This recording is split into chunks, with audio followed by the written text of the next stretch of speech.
And welcome to 302 Sports tonight, where we bring you Henlip Conference Northern Division action live from Georgetown, Delaware. It's the Henlip Conference Friday night game of the week.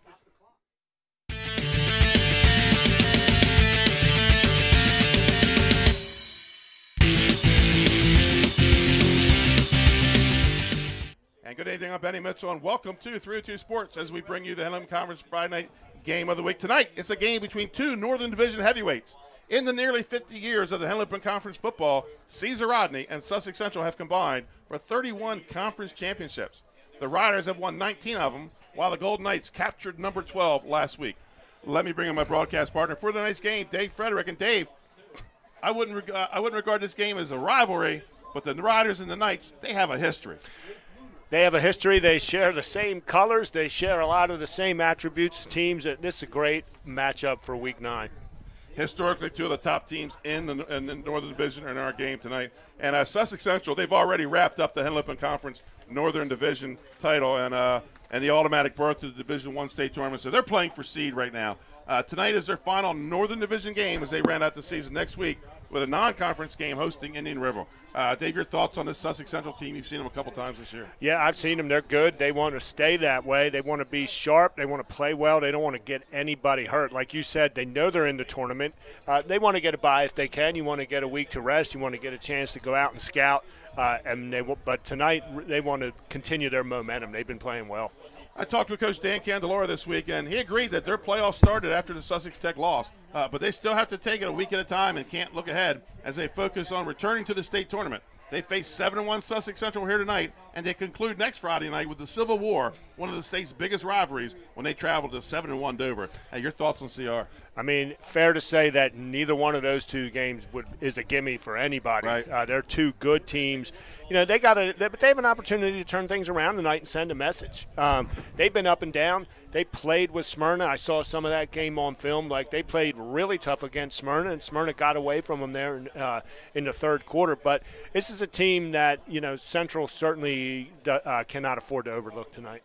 And we'll go to our Dream Scouting Network, players to watch. The Dream Scouting Network, you want a connection to college, get up with Shannon Riley.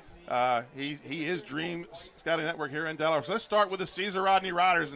And the first guy we're going to talk about, number 34, Jackson Rawl. He was a linebacker all season, but when Kevin Robinson went out with a knee injury against Sussex Tech, he's now the fullback. You know, I talked to him Wednesday night, and I asked him, you know, how do you prepare differently? He says, no, I don't. I was always prepared to be the next man up. Well, that's the attitude he's going to need, and they're going to need him on both sides of the ball tonight. He is going to be busy. And then number 6, the defensive end, all-conference defensive end, William Burke, 56 tackles, 14 for a loss, and 5 sacks. And he's playing on the end. You know, and at the Sussex Tech game, one of the things we noticed about him was they're down 41-0. He made 15 tackles in that game. He's still chasing people down the field. Yeah, he's their playmaker. And as you said, you know, great stats on the year. And he's going to have to be a major factor tonight because Sussex Central's got a balanced offense that they're going to be running at him. And finally, the last player to watch for the Riders is the quarterback, number 8, James Love. And, you know, Caesar Rodney, he's only thrown the ball 33 times this year. He's going to be called on to throw the ball a little bit more. They have to loosen up that Central front 8. No question about it. You know, I would look at him, you know, maybe try to frame it for him as an opportunity tonight. Right. You know, you got an opportunity to do something. You're a senior. This is Week 9. Your playoff life is on the line. Go ahead and play loose and get after people. And the players to watch for the Sussex Central Golden Knights, and Dave, I went with defensive guys because that's who they are this year, allowing less than 6 points a game, 5.2 to be exact. So we'll start with Katai Tilley. He is the sophomore, 50 tackles this year, none for a loss, but 50 tackles. That's quite a bit for an inside linebacker. I mean, and he gets to play behind Lewis and Saffold right in there, and you know that's a big contributor for a sophomore. Right. Bright future for that kid. And then the Kasim Lewis, and he has been a man among boys this year. Offensively, he's carried the ball, 9 times and scored 4 touchdowns. Has a touchdown on defense, and 45 tackles, 21 of them for a loss. And he had the big sack last week at the end of the game against Cape and Lopin. And when he hits you, he doesn't just hit you, he knocks you back. Yeah, he's a dominant defensive player. Your game plan starts with him. If it doesn't, and you don't account for him on every play, you're going to be in for a long night. Last time I saw him, he played against Smyrna. They lined him up outside. They lined him up inside, and he wreaked havoc on them. And our last player to watch is not a superstar for the Sussex Central Golden Knights, but he is a guy that we've noticed week in and week out, and that's number 8, Javon Saffold, the junior. And what I noticed about him last week is after Central went down and scored, the final opening kickoff looks like Cape's going to take it back for a touchdown, and Saffold comes from the far side of the field and makes the tackle. And he is all over the field, and he creates havoc for teams. Yeah, 32 tackles from the secondary, so he's going to come up and force the run, and that goes back to what you were saying. Don't let him be that guy tonight if you're CR. You might want to see if you can get throw over the top of him. And we talk about the 32 losses, 2 fumble recoveries. That means his eyes are open when he's on the field. So, but we're going to go to a quick commercial timeout, folks. We'll come back with the Purple Parrot Pigskin Picks, where me and Trey Mitchell, we're going to tell you what we think is going to happen in the Henley Open Conference tonight. I'm Scott Kammerer of Sodell Concepts. We have 8 locations, a catering company and a food truck right here on the Culinary Coast in southern Delaware, and we'd love to see you at one of our locations. Fish On and Lewis in the Villages of 5 Points. Lupo Italian Kitchen on Rehoboth Avenue in downtown Rehoboth, serving homemade pasta. Papa Grande's in downtown Rehoboth. Our treetop deck has the best happy hour around. And Matt's Fish Camp, located on Route 1 in North Bethany Beach, your classic seafood shack. At Sodell, we believe in beautiful, simple food and making the world a better place. See you soon. Hi, I'm Scott Kammerer.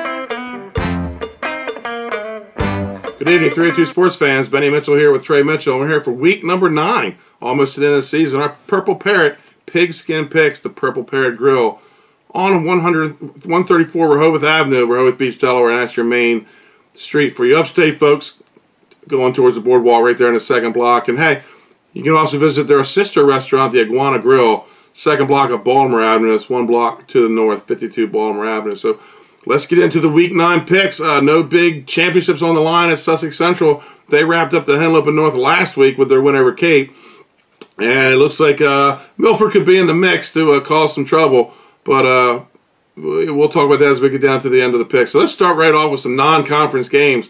And it's going to be the 3 and 4 Red Lion Lions traveling down to take on the 1 and 7 Seaford Blue Jays. And try 7 o'clock kickoff. And as these two teams continue to rebuild the programs, it's become important that they have this be a competitive game for both schools to continue that process. But the Blue Jays, they get win number 2 here in a close one. Seaford 21, Red Lion 14.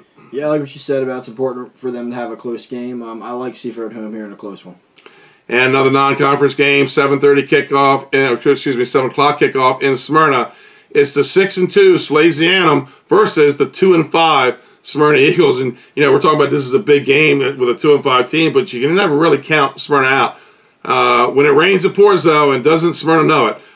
In a year where they look to reload, they end up finding themselves rebuilding.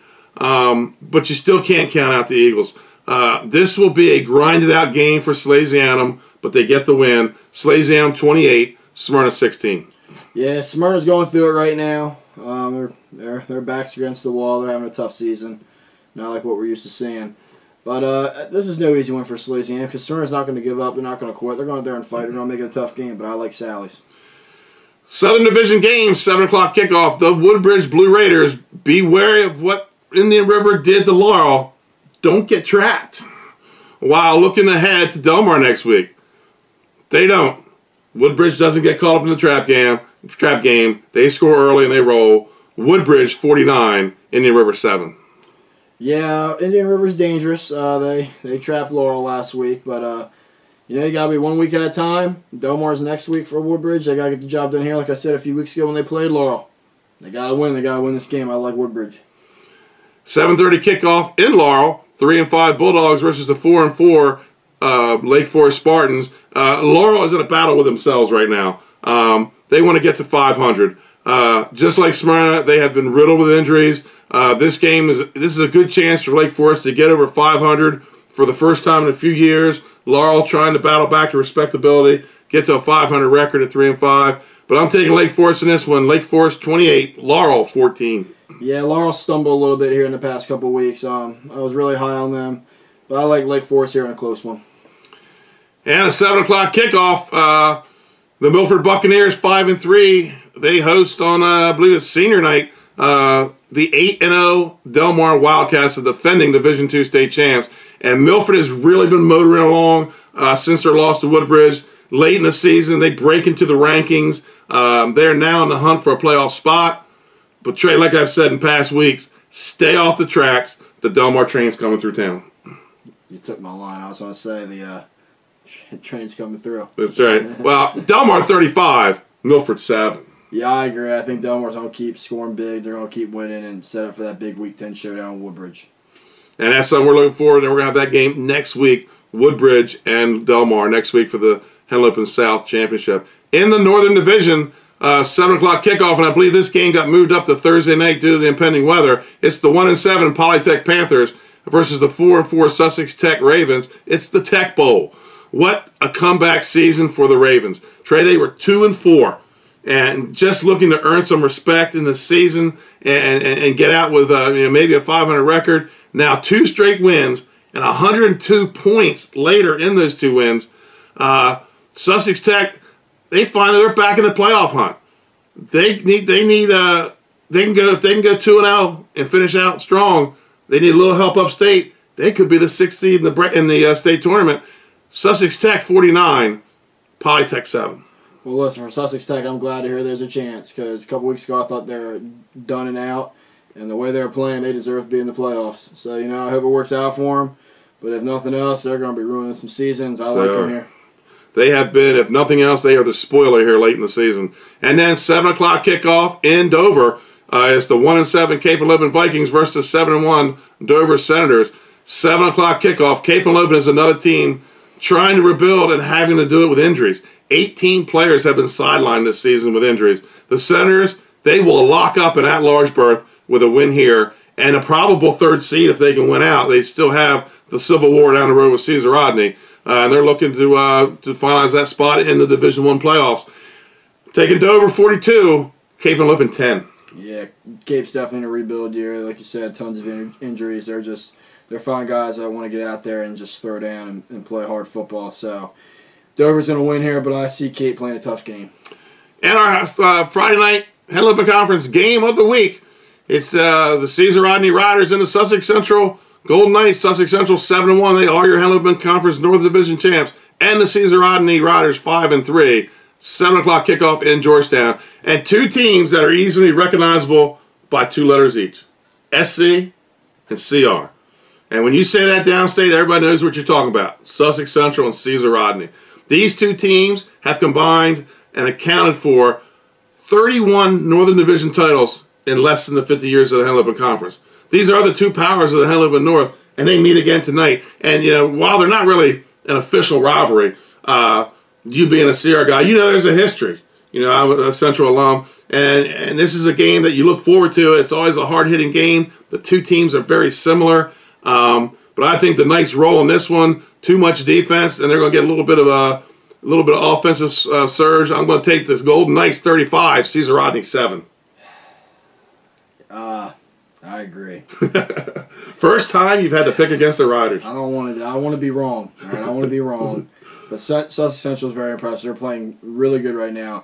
I think CR is going to make it closer than you have it because I know what my Riders do. But I got to be fair. Central's playing so well right now. They're going to get the job done. They're heading into Week 10. And they'll be 8-1. There you have it, folks. Your Purple Parrot Pigskin picks for week number 9. Purple Parrot Grill, 134 Rehoboth Avenue. Second block on the main street going into Rehoboth, headed towards the boardwalk. And their sister restaurant, the Iguana Grill, 52 Baltimore Avenue. This is 1 block to your north. So stay with us. Ready for week 9 and coming up week 10. Big game with Delmar and Woodbridge, and then we're into the playoffs. So stick with us, and we'll see you kick off.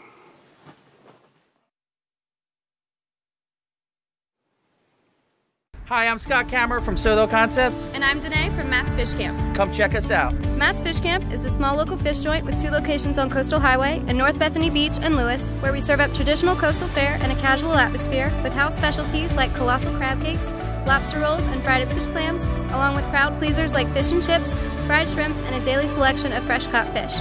Matt's Fish Camp, serving up lunch and dinner 7 days a week, all year. Locations in Bethany Beach and Lewis, Delaware. See you soon. And welcome back to Georgetown, Delaware. Benny Mitchell here with Dave Frederick. And Dave, let's talk a little bit about this matchup here tonight. And I think for Sussex Central, the Golden Knights, they just have to play assignment football. Don't try to do too much. Don't put yourself in a bad field position, and don't let up any big plays to Caesar Rodney. The Riders have some big play guys on the field. Riders have big play guys. I mean, obviously on defense, Central wants to make them take drives, and when Central's at their best, they're going to try to dominate the tempo. You know, they're going to come at them. They play assignment football, and they assign people to punch you in the mouth and come after you. That's right. Caesar Rodney, the Riders just may have to get out of their comfort zone tonight and throw the ball. They can't let this Central defense pin their ears back all night long. They have to loosen up that defense. Yeah, like you don't have to ask if Central is coming or not. Right. They're coming after you. Well, They are. That front four is, I mean, we looked at them, they're the top tacklers on the team, you know, outside Barnes. Yeah. So and they can get in multiple looks up front. Right. Let's talk about some of our sponsors that make this broadcast possible, and thank you for joining us here tonight on 302 Sports. Sodell Concepts, they are our official sponsor of all our downstate broadcasts and all sports. The Dream Scouting Network, Barclays Heating and Air, Lasher's Barbecue, S.E. Doyle Construction, Dwan Johnson State Farm, Purple Parrot, Arena's Deli, Active Pest Solution, Louis Pizza, and the Green Blade Irrigation and Turf Report. And let's get to that right now. The Green Blade Turf Report. Tonight, cloudy. We're playing on a Bermuda grass field. Winds are about 10 to 15 miles an hour from the south, and there is a chance of rain in the forecast. But Dave, I think it looks like we're going to miss that. I think we got a little mist, and we may be done. Yeah, it is kind of windy. The Golden Knight over there looks like he's trying to bicycle kick a ball into the goal. I didn't even see him. Might want to get some stakes out for that guy.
And that was the Sussex Central Choir. Sorry, folks, we had to cut in the middle of that. I didn't know they were singing. I didn't hear the announcement, but that was the Sussex Central Choir singing the national anthem. And as the flags retire, let's talk about some of the rankings. A little shakeup in the rankings here, Dave. In Division II, McKean. Some people forgot they were a school. They jumped to number 10.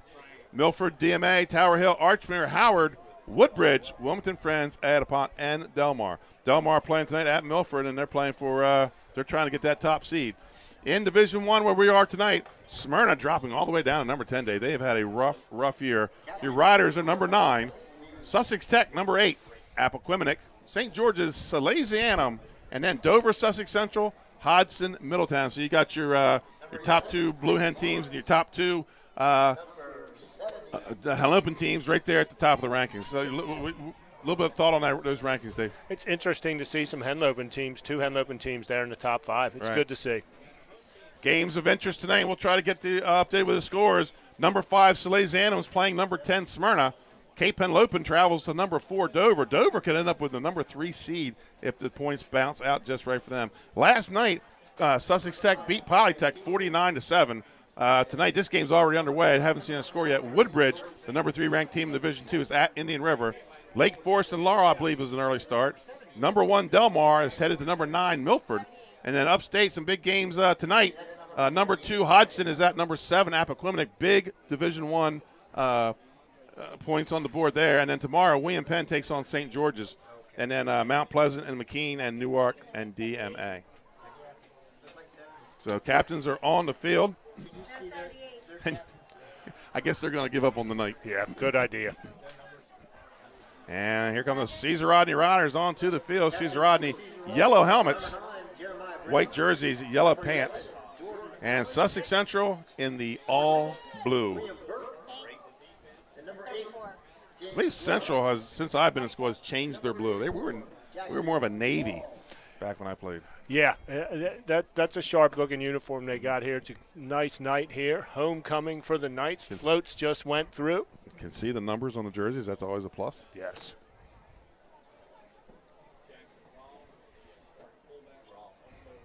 So the Knights get there. They pick up their first championship, conference championship since 2012.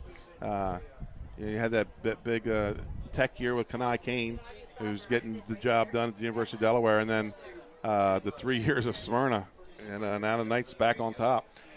Yeah, and they kind of, they came into Smyrna as an underdog and probably shouldn't have been. Right, yeah. That's what we need. Yesterday,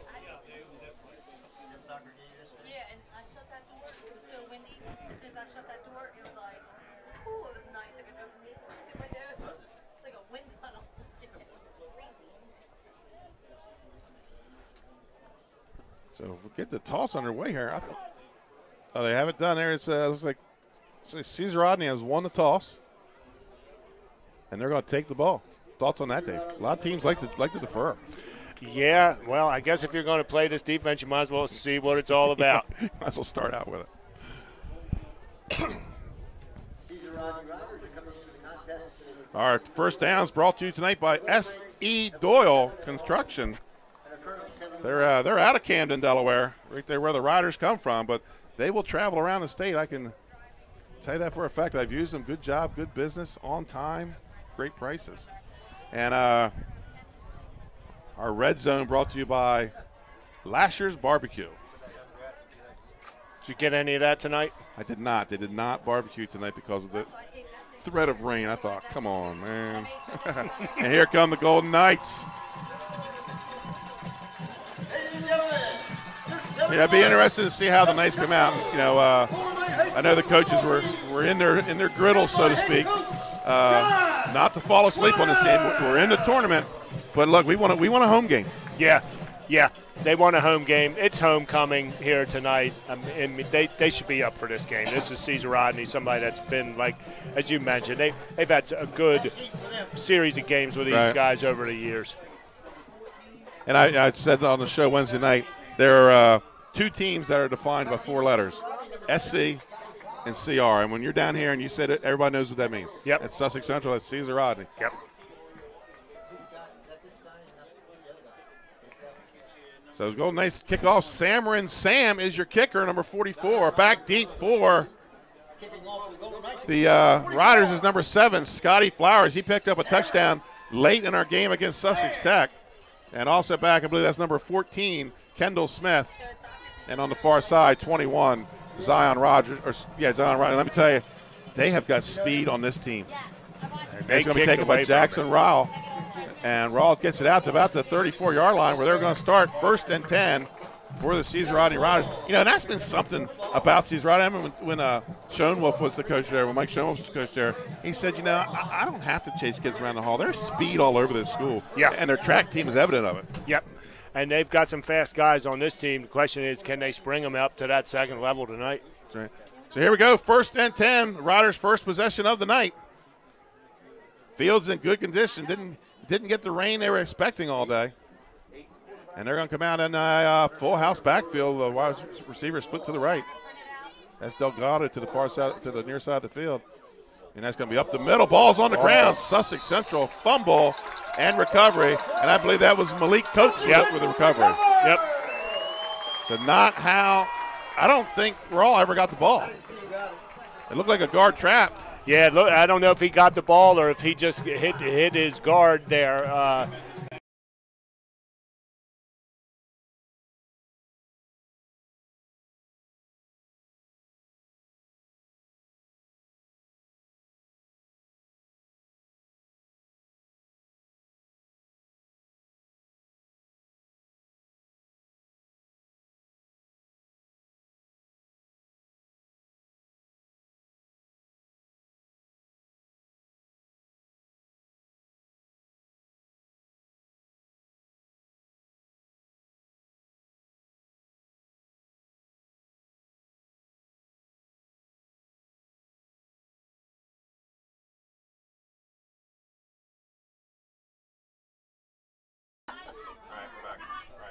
But mine's closer.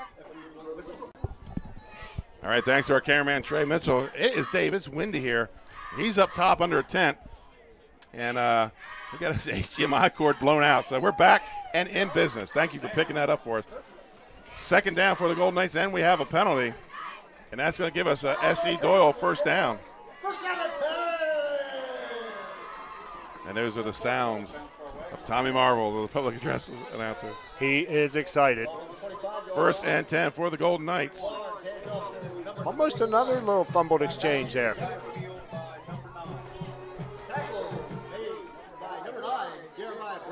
And Lewis is on the sideline, so he's here tonight in uniform. So not in a fullback and didn't play the first series. Well, they only play on defense. He only played one play. Loss of one, second and 11 for the Golden Knights.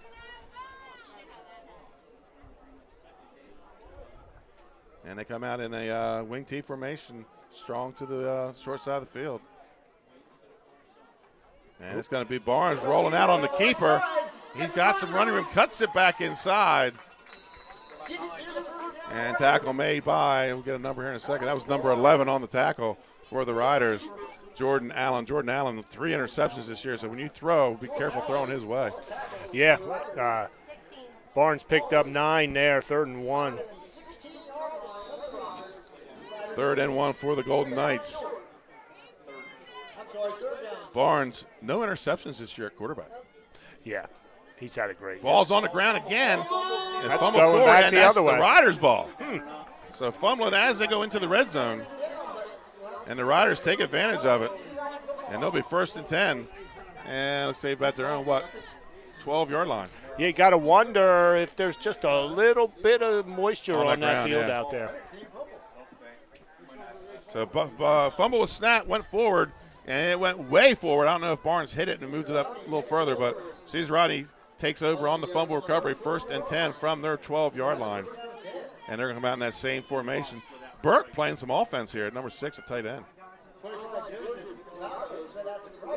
And it's going to be a toss. That's the number 2, Emmanuel Kennedy, and he may have lost a yard on that play. Copes on the tackle there. Looked like they had something, and then they didn't. You're right. Copes, he had to scrape down that line, too. Yeah. When I was up at Smyrna before the Sussex Central game, and Coach Judy was saying, man, if there's one guy that he really likes on Sussex Central, it was Malik Copes. He just likes the way he plays. He said, man, he gets up and down that line. Now, John Wells will tell you he'd like to get him in the weight room.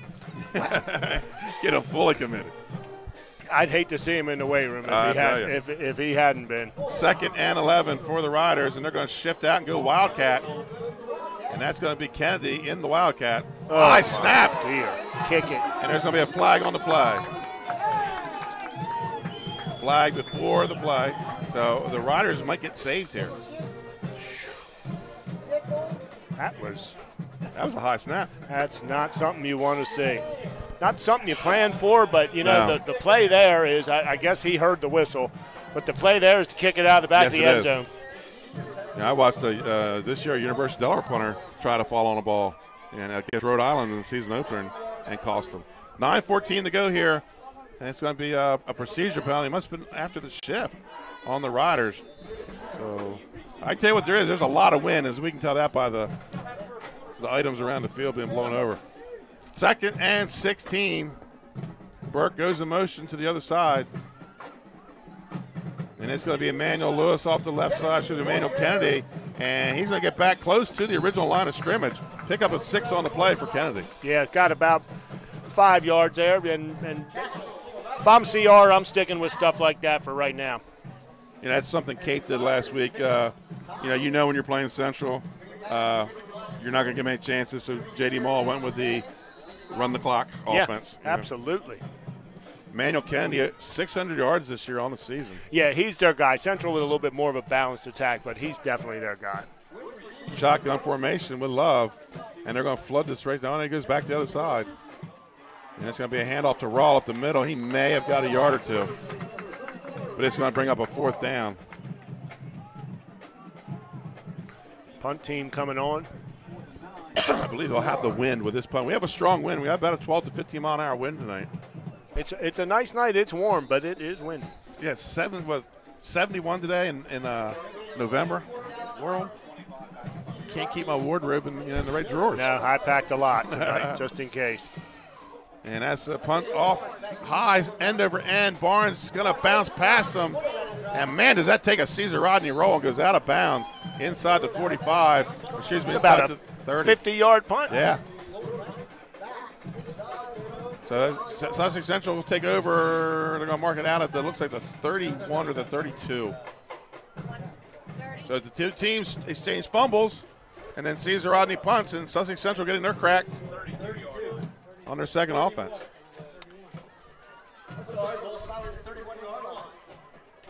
First and 10 Golden Knights as they break the huddle. Barnes, the quarterback, and Zion Reed, this lone back in the back for the fullback. And they go to the double wing. Double wing. And it's going to be Williams, comes in motion, takes the handoff, but he's wrapped up by number 64, Kevin Hudson. Nice job by the Kevin front there, Hudson, Caesar Rodney. State finalist last year in wrestling and heavyweight. Not many times do you see freshmen make the finals. But Kevin Hudson was a state finalist last season. That's the guy you want on your defensive line, too. Right. No gain on the play. 2nd and 10 for Sussex Central. No gain on the play. 2nd and 10. And I tell you, Dave, coming in, Caesar Rodney's a dangerous team to play down the stretch. No, quite. And they still want to make the playoffs. And they're hanging around here right now. And here they come on a blitz on the guard trap, and they're going to stuff it. That's 34, Jackson Raw and Kevin Hudson on the tackle. Riders are moving to the ball on defense. They are. No gain on the play. 3rd and 10 for the Knights. Yeah, look for them to try to get Barnes outside here on the waggle or a counter pass. Or Shepard Parker on that buck sweep. They haven't really showed it, but they've been turning everything in so far tonight. And it's going to be Barnes coming out to the left, rolls out, high throw to number 3, Javon Toppin, incomplete, brings up a 4th down for the Golden Knights. So on the punt. Pass goes incomplete. Yeah, that's it. And they're talking about number 2? Way down the field? Oh, I thought you were talking about 2. No, I think we got our first Kasim Lewis sighting. He is on the There punt. he is on the punt team. I thought you were talking about Shaheem Williams being way downfield. Against the wind. That was a good throw Yeah. against the wind. It did sail on him a little bit. And Kasim Lewis with the punt. Man, you hear it from up here, Dave. This kid's He hurt that ball. Yes, he did. He's going to get a high kick, and it's going to be down by Barnes at the 41. So the Riders going to be a little better field position this time around. Got the wind at your back now. Do you throw it? Do you take a shot? I think you kind of have to, if nothing else, to loosen up. And I've never seen this kid throw, so I've only done one Caesar Rod in the game. And I think he's completed like 16 passes on the year. So almost to the midway part of the first quarter. We have no score here. Number 3, Sussex Central, and number 9, Caesar Rodney. Full house backfield. And they're going to shift back. They're going to try to Wildcat again.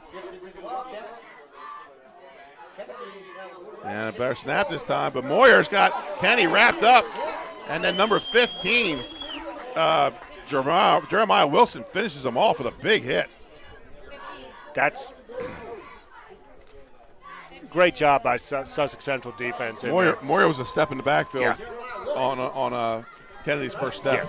Yeah. And he's been watching film. Right. Loss of 2 on the play brings up and I tell you what, this Sussex Central, and when we go back and look at their stats, their tackles for loss, they spend more time in the other team's backfield. And they're and they're happy to do it. So, like you said, how do you loosen them up? I don't know. I mean, you say throw the ball, but here comes the reverse to number 11, Jordan Allen, but he's got nowhere to go. Sussex Central all over it, and he may have lost a yard or two. Yeah, I'm going to say that's another tackle for loss. I tell you what was there. Just the sweep was there. Yeah. The Knights went with the motion, and I didn't see anybody over here that could stop Kennedy on that play. Brings up a 3rd and 13 for the Riders. Sussex Central, they held Cape to negative yards last week, and they're doing it again this week to Caesar Rodney. Yeah. Love in the shotgun, takes a snap, he looks. He's got a man open down the sideline, just off the tips of his fingers. That was Emmanuel Kennedy. I tell you, this kid has a nice ball. Yeah, that was a nice ball, and that's a good play. That, he threw it. It was his guy. His guys, could make a play on it. Nobody else could. It's just a little off the mark. I would definitely come back to that. So on the punt for the Riders is Delgado. He was the all-conference punter last season. And back deep is the dangerous Isaiah Barnes. And almost gets the block on that was number 4, Pettyjohn. And, that's off his hand. It's going to roll inside the 10, inside the 5. And he's going to be tackled. Who's that on the tackle? He's on the 1-yard line there. Let's get a number on that tackle. He got downfield. That looks like number 21, Zion Rogers. And, man, you got to let that ball go. I noticed that reaction to reach out for it. There's a reason he's an all-conference punter. That was a great punt. That was directed and turned over end, and took the right kind of bounce when it hit the turf. He has not allowed Barnes to return one yet. So 1st and 10 from the Golden Knights, but they're at their 2-yard line. So this is two teams that have watched film. No question about it. The Golden Knights come out wing T, wing to the near side. And that's going to be Shaheem Williams. Hits, spins, gets it out to about the 5. Nice little piece of inside running there by Williams. The Knights really haven't shown that outside game yet. Usually the last two games I've done, they've scored on the buck sweep with Shepard to start the game. So here we go, 2nd and pick up a 4 on the play. 2nd and 6 for the Golden Knights.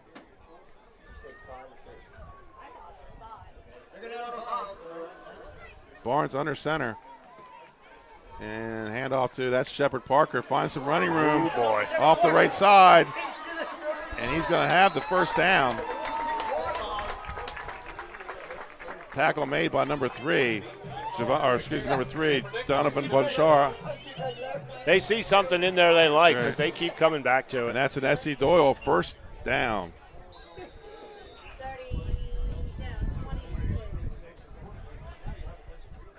First and 10 for the Golden Knights at their own 26-yard line. And this is how the Knights do it. They're not a big play team. They just, as they would say, matriculate down the field. It's going to be Williams going on the left side. Oh, big hit by number 20, Christopher Evans. Knocks him to the turf. Pick up about 5 on the play. Brings up 2nd and 5. Yeah, they like to get it 4 or 5 yards at a time, and then they wear you down, and they like to get it 15 or 20 at a time. And they can wear you down because they rotate linemen and they have a stable of backs. They really do. Their distribution of their rushing yards is there's hardly anybody with over 400 yards on the team. And they're 7-1. Barnes drops back. He's going to throw into the wind. He's got a man open. That's Toppin. And that's a first down for Toppin. Tackle made by number 23. That's Dominique Smith, number 7. Oh, that was 7, Smith. That was a really nice play by that quarterback. He read the kick-out block there, and he stepped up inside it, and he hit that drag coming underneath on the backside. He put it on the money. Smith had a touchdown last week against Cape and Lopin. on about an 18-yard hookup. You know what we haven't seen a lot this year is the Barnes, the eye-to-eye connection, Isaiah and Isaac. First down for the Golden Knights. And it's going to be a handoff to 18. That's Stratton. Got some running rooms. Got the first down. And now one man to beat. That's Burke. And Burke makes the tackle. Nice tackle by Burke. Nice run there. Run by number 18, Stratton. The sophomore. And that's what Burke does. We talked about it in the Sussex Tech game. He will chase you down the field. That's S.E. Doyle. First down for the Golden Knights. Ball inside the 25, sitting at the 24. First down at 10. And that's a handoff to Shepard Parker. I don't know who that was. Somebody with a big hit. Number 9. Number 9 and 34 on the tackle. Jeremiah Brown. And Jackson Rawl.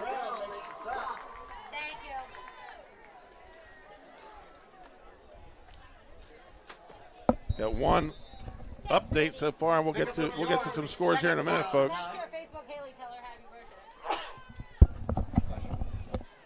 Second and 9 for the Golden Knights. And there's the counter. Chris Crawford, counter comes in. Number 2, Shaheem Williams takes inside the 5. And that's a first down. And we're in the red zone. S.E. Doyle first down. And the red zone brought to you by Lasher's Barbecue. First and 10 at the 4. Or first and goal at the 4. Excuse me. Kasim Lewis entered the game there. Oh, the short down back. Yeah. And short down to him is until I get to that goal line, no matter where I'm at on the field. Yeah. But it's going to be Zion Reed in, and he's got the touchdown. Yeah. Sussex Central strikes first with Zion Reed, 4-yard run. They just got in the wishbone there and sent the fullback and the opposite side halfback to the front side and just blew him off the ball. Minute 38 to play here in the first quarter. Samron Sam on the kick.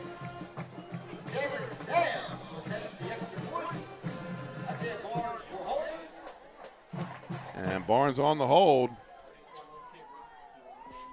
And snaps good, holds good, kick is up. And that's good. 7-0, Sussex Central. Folks, we'll be right back after this commercial timeout.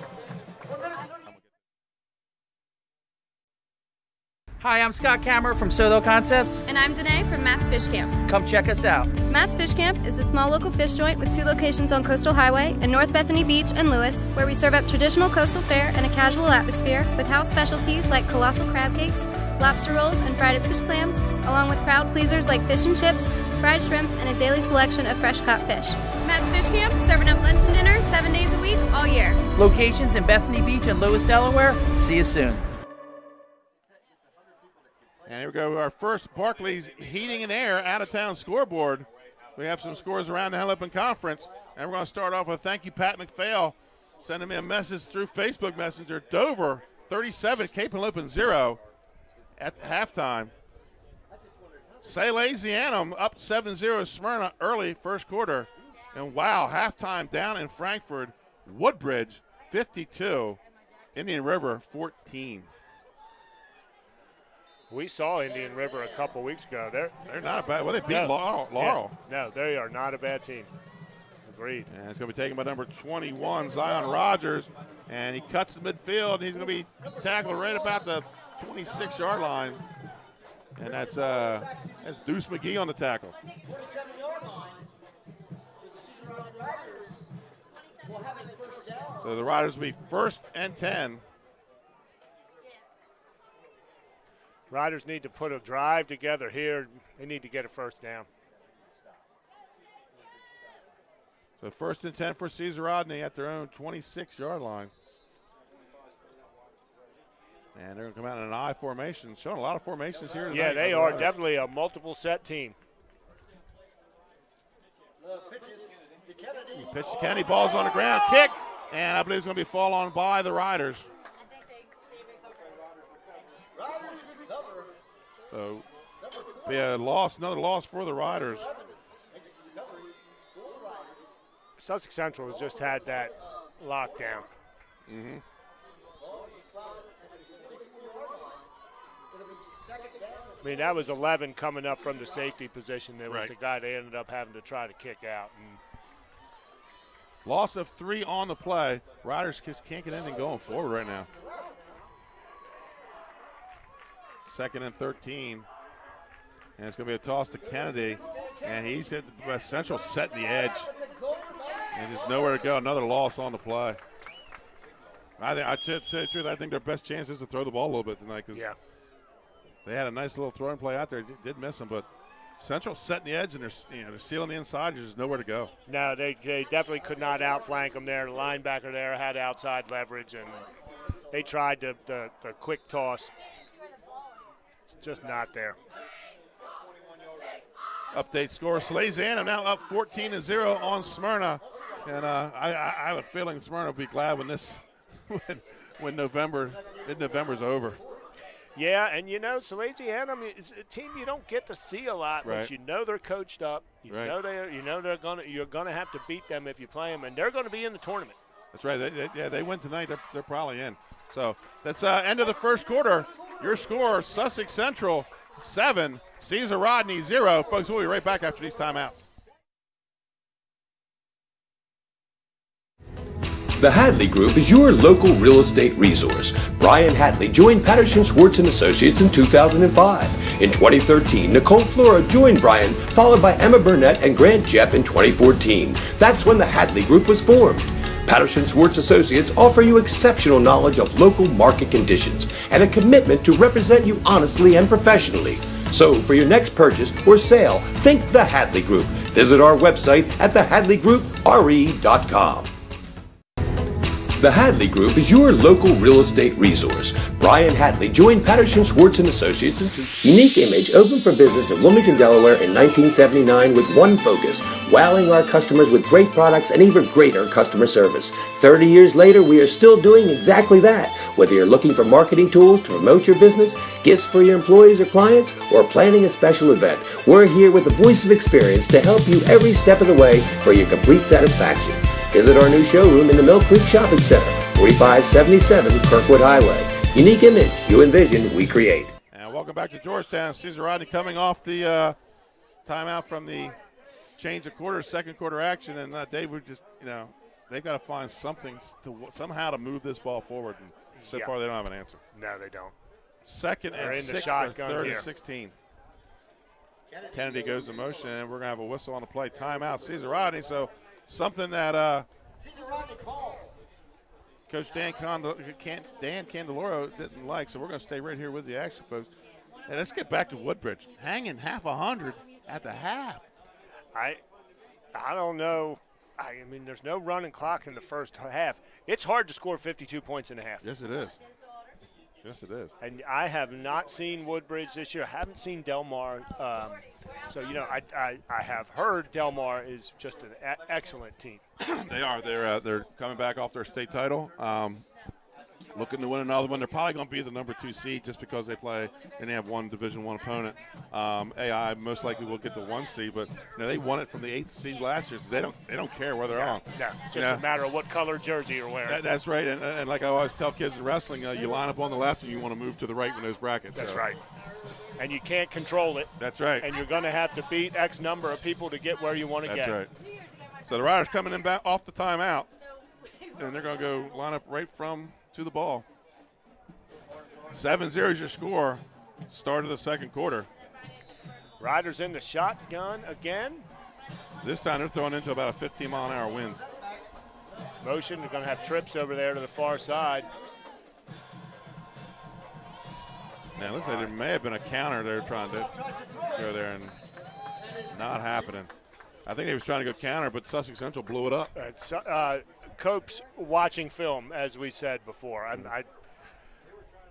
Sometimes in high school you only run certain plays out of certain formations, and it might be 2 plays. And if you got a kid who watches a lot of film and is a really good student, he can make some decisions on the field that can disrupt an offense. He was on our show Wednesday night, and he well-spoken. He said, talked about the defense, and he says, we're a unit, and we're not only a unit on the field, We're a unit in the school. We're a unit in the community. We're together all the time. So on the punt is Delgado, low snap, and he's got it, but it's going to be blocked and goes out of bounds.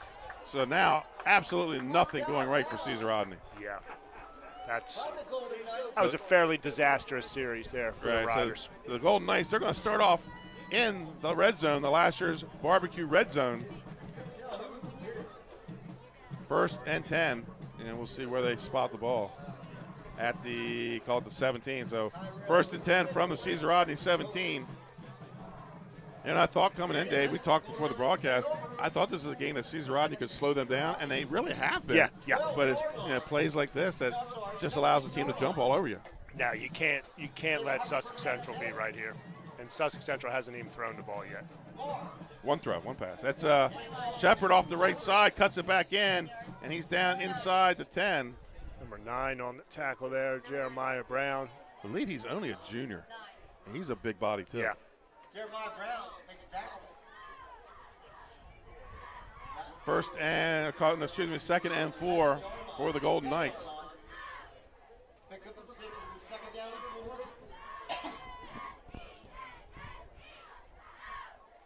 Riders in some kind of man here. Well, oh, big hit. Williams trying to go off the left side. And that's number 55, Deshaun Gray. I tell you, I said coming in to be a hard-hitting game, and it has been a hard-hitting game. Has been a hard-hitting game. It looks like the Riders are stacking the box. It looked to me like they were playing man on the outside here, like locked-on man out here on the numbers. Loss of 2 on the play brings up a 3rd and 6 for the Golden Knights.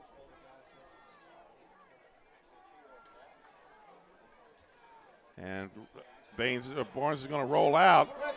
And now the Riders setting the edge a little bit. That's Burke, first one to make the tackle. He is going to take him down inside the 5, though. Going to be a little short of the first down here, I think. The Riders were able to stretch it out. They just were not able to finish the deal. Barnes is a good player. You can tell the track's a little bit slippery out there. That's going to bring up a S.E. Doyle, first down. So it'll be 1st and goal for the Golden Knights. Oh, wow. I thought he was short.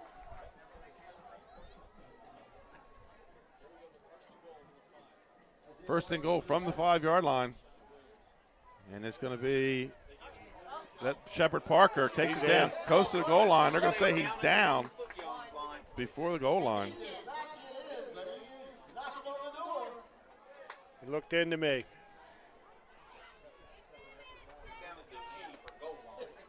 So we're down 2nd and goal. Just outside the goal line. That ball looks like it's inside the 1.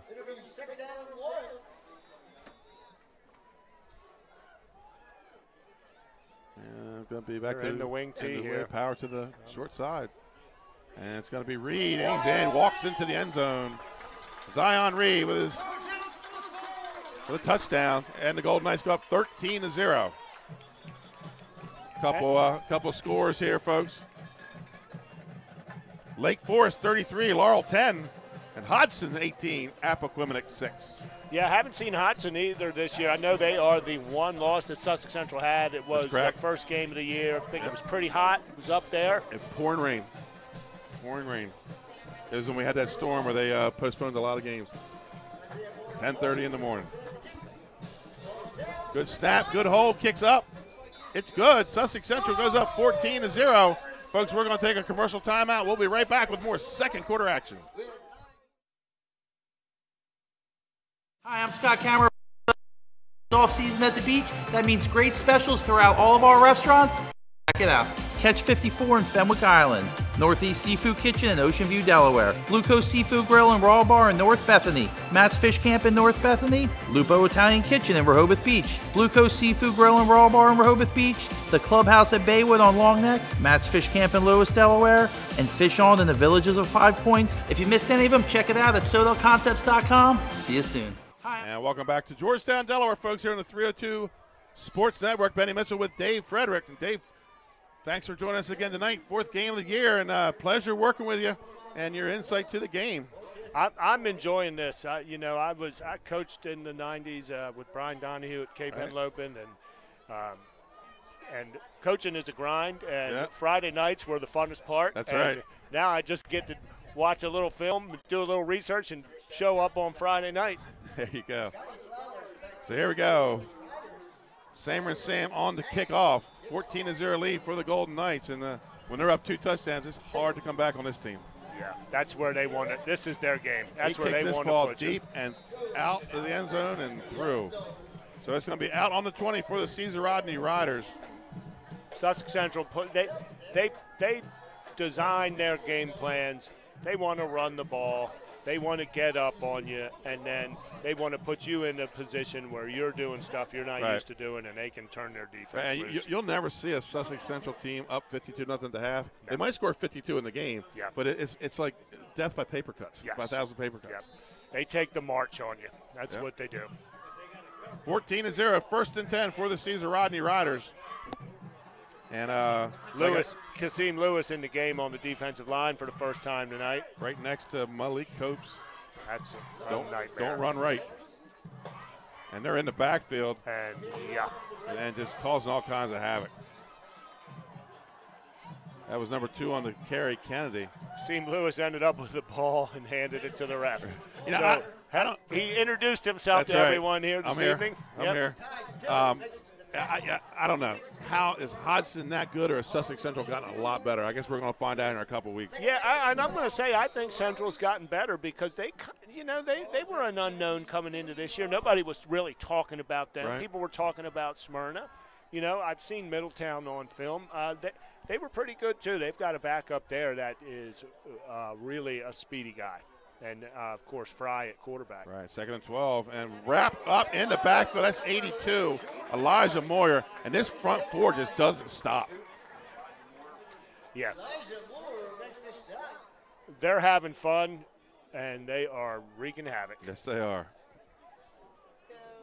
Yeah, it's going to be very interesting to see this much improved defense in Week 11 and Week 12. Yeah. We're going to find out, if this is for real or – because I tell you what, they are punishing people the last 4 or 5 weeks. And they're really playing well. And you get into the playoffs, and it's a long season for high school. 10 weeks is a long season, and then there's another season that comes with the playoffs, and you got to refocus and reframe your mindset.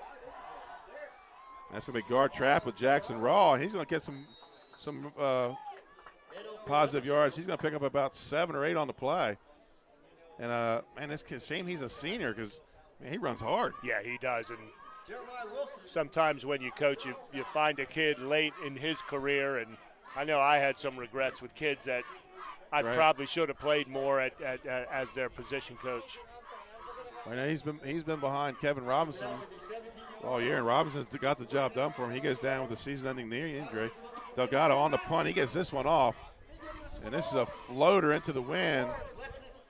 And it just takes a straight-up bounce and down by the Riders. But that's going to give Sussex Central the ball at the Caesar Rodney 45. But you're getting back to a kid like Jackson Raw, who's been one of their top tacklers on the team, and like he said, next man up. And he shows that. He said Wednesday night, I'm not going to prepare any differently. I'm prepared for it to happen. Those are kids you need to have a successful team. Ball on the 46 of Caesar Rodney, Sussex Central, 1st and 10. They lead 14-0 with 7:30 to go here in the half. And now they move to the 45. Little shotgun action. Yeah, he'll show some pistol. And Barnes is dropping back under pressure. He's going to step up, tuck it, and run. Makes a man miss, and then tackled by number 20, Christopher Evans, sophomore. And he's going to pick up about 9 on the play, close to a first down. An easy 9. Right. He had some time. They had it covered, and he casually picked up 9 yards. So 2nd down and 1, and a very short one for the Knights.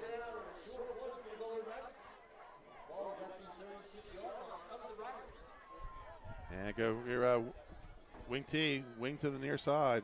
And it's going to be Zion Reed, and he's wrapped up. Nice tackle. I don't think he made it. I think he may have lost a yard. Number 87 in on the tackle. Patrick Jaliff. got to get off the field as the helmet comes off. 3rd and 1, loss of about a yard on the play. So 3rd and a long one here for the Golden Knights. Then this Caesar Rodney defense, Dave, they're solid defense. They're solid. Yeah. But the Knights is able to get those 3 and 4 yard gains, and that's not going to help. Flag on the play. It's going to be an illegal procedure on the Golden Knights.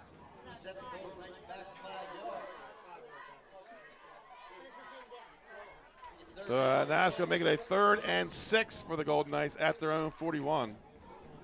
Obviously, I'm sure 4-down territory here for Coach Wells. I would think so. I was going to say it. I'm not convinced they're going to throw the ball here. With a 2-touchdown lead. And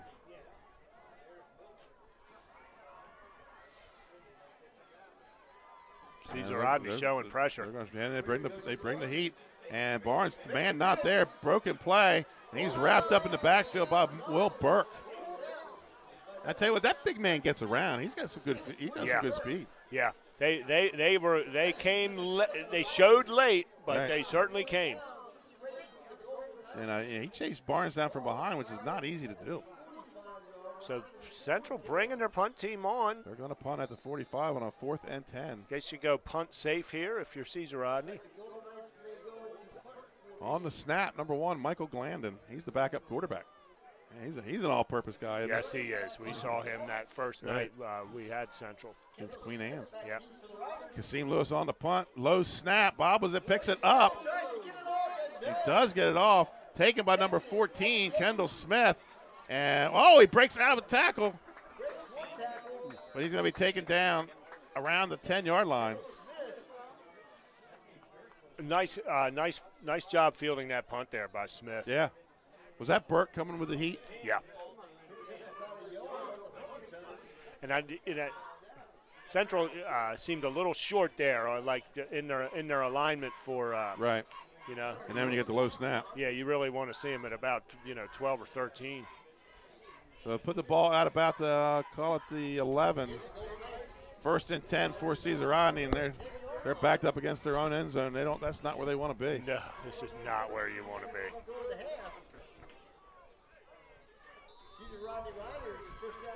That breeze actually feels good on a November night.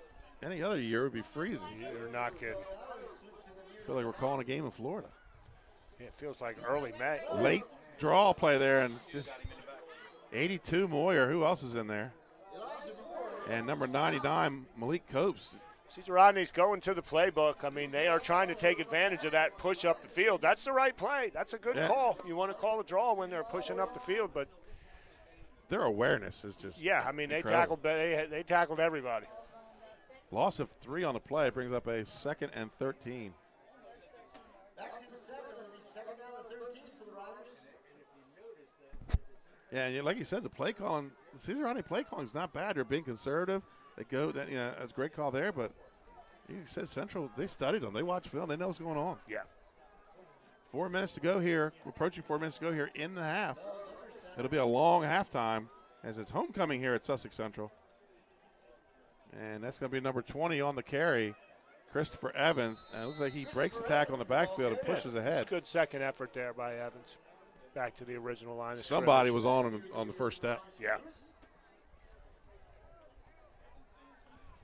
So pick up about 5 on the play, brings up a 3rd and 9 for the Riders.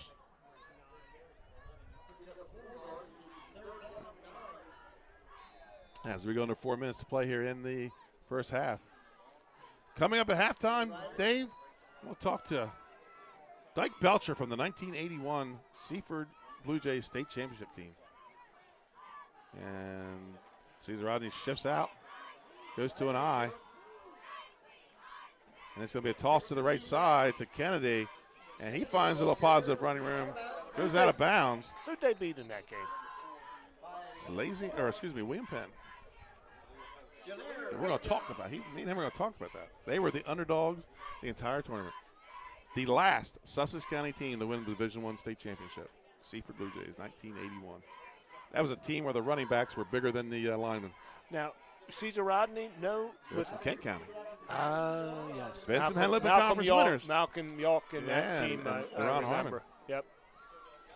Been some Kent County teams when they got on the kick, and Central comes after it. No flag. Interesting. All right. And the ball's going to lay dead here and be touched at about the 43. So letting them play. No blood, no foul here in Georgetown. I guess he thought he flopped. He was standing right there, and he didn't flinch. Anyways, and Dyke and I will talk about it in the halftime interview. They were the underdogs in the semifinals. They beat Dickinson. And guess who the defensive tackle was for Dickinson in 1981? He's a big man across the field. Dan Candelora. Ah. Yeah. Who ended up at Del State. That's right. So 1st and 10 for the Golden Knights. That ball is now at the 43. Shotgun formation. Little hitch pass there to number 2, Williams, and he's going to get enough for the first down. Hitch pass. That's a great play in high school football. Great play. That's going to be another S.C. Doyle first down. And a lot of people in that year, 1981, they didn't think the championship game was going to be very good because they thought it had been played the week before with William Penn and Slasianum. And William Penn had a fierce reputation back in the 80s. Yes, sir. 1st and 10 at the 31-yard line for the Golden Knights, staying in the shotgun. And a little read option. He's going to keep it and lose a yard. So I'm not sure what Barnes saw there, but there was 2 guys waiting for him. Yeah, and one of them being number 6, Yeah, Burke. I'd give it to the other guy. I don't want to run it in. Yeah, I'd hand it to Reed. Right. Go outrun that guy because I don't want to get hit by him. I mean, Burke, he just, if you want on like PlayStation and make the player feature, it's him. Yeah, no question about it because he can kind of do it all. He's lining up all over and the place. He's in a 4-point stance right now. Building size. An incomplete pass. I'll tell you what, the number 66, Hiram Lasher, did a good job keeping him out of the backfield. Yeah. He's not put any pressure on the pass tonight. So 3rd and 11 for the Knights, and I tell you what, defensively they're playing lights out, Dave. Offensively, they're a little shaky. Yeah, I mean they're not hitting on all cylinders like they want to, and these are the kinds of things that and when you're 7-1, you're up 14-0. You're not playing great. I'm sure Wells would like to be playing a lot better, but you know what? You're plugging away. They got a chance to put one in here. 3rd and 12 here for the Golden Knights. Motion coming. And it's going to be the buck sweep with Shepard Parker. And he's going to be short of the first down, but I'm sure we are 4-down territory here for the Golden Knights. He's going to be about 2 yards short. Territory, or you can give your kicker a shot here. Looks like we got a little laundry on the field. Penalty on the play. And that's in the backfield, so that's not good for the Knights. Flag back around the 36.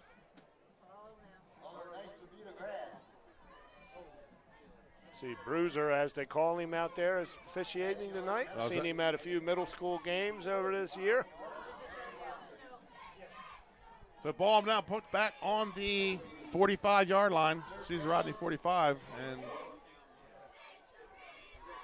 not sure what we're discussing here. I guess it's a holding penalty, but the down marker hasn't moved yet.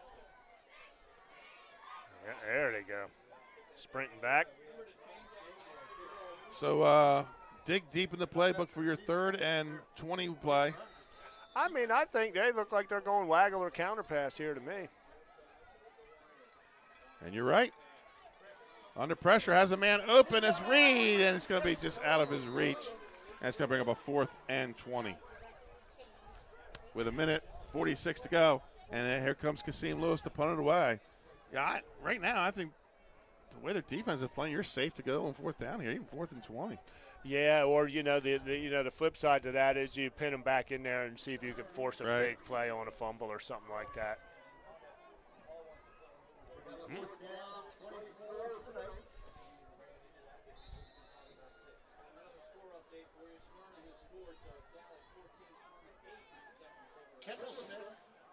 After this play, we'll have some scores coming up for you folks. St. Louis takes the snap. Oh, he booms another one down the sideline. Wow. That's a bounce inside. Oh, the coffin corner. He got it. He should take up golf. Wow. He Ball had some on the backspin on that and Jeez. dropped it right on the green, didn't he? First of all, he kicks the air out of it when he kicks it. I mean, we can hear it from up here. So Kasim Lewis, the defensive tackle. You don't see many defensive tackles dropping back to punt, much less putting them in the coffin No, corner. and a couple years ago, before Sam showed up, he kicked off for him. Right. So 1st and 10 for the Riders. It looks like they moved it. Looks like they gave him a mulligan and moved it up to the 3. That ball looked dead around it too, but well, he'll have to replace his divot and go play D tackle. That's right. Minute 38 to go here, and they had a safety last week against Cape and Lopin. Yeah. And that's going to be Jackson Rawl, but he pushes ahead, gets it out to about the 6 or 7. Nice little run on there. I couldn't tell if that was guard, trap, or just on. Just maybe a dive, yeah. Yep. But he puts his head down and runs. He hits the hole fast. Yes, he does. Well, that was number 20. That wasn't even Rawl. I'm sorry.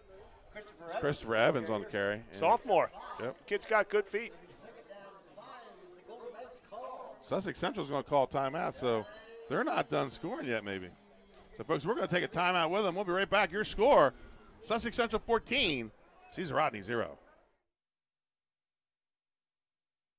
And began his career in home finance in 2002 as a mortgage consultant. Since 2002, Brian has helped over 1,000 home buyers achieve their dreams of owning a home. Brian's knowledge of current market conditions and his detailed evaluation of buyers' finances ensures that each buyer will receive the best mortgage to fit their needs. Brian is often commended on how efficient and effortless he makes the mortgage process for everyone from first-time home buyers to investors to experienced buyers. For the loan that fits you, contact Brian today. Mr. Italian began his career in home finance in 2002. First down, folks. Benny Mitchell here with Dave Frederick on the 302 Sports Network, and it's a second and call it 6 for the Caesar Rodney Riders. Trying to get out of the shadow of their own end zone. They trail 14-0 with a minute 29 to go in the first half. The Golden Knights, I think they got 2 more timeouts left. Yes. And it's going to be up the middle. And he's going to get some running room out across the 10. It's close. Going to be about 3rd and 1. That's Evans again. So he's going to be a 3rd and short. And I wonder if this is a case of Central pinning their ears back and just missing the tackles here, missing the. It looked like they spread. They got in a wide 40 there. So there was some inviting lanes inside there.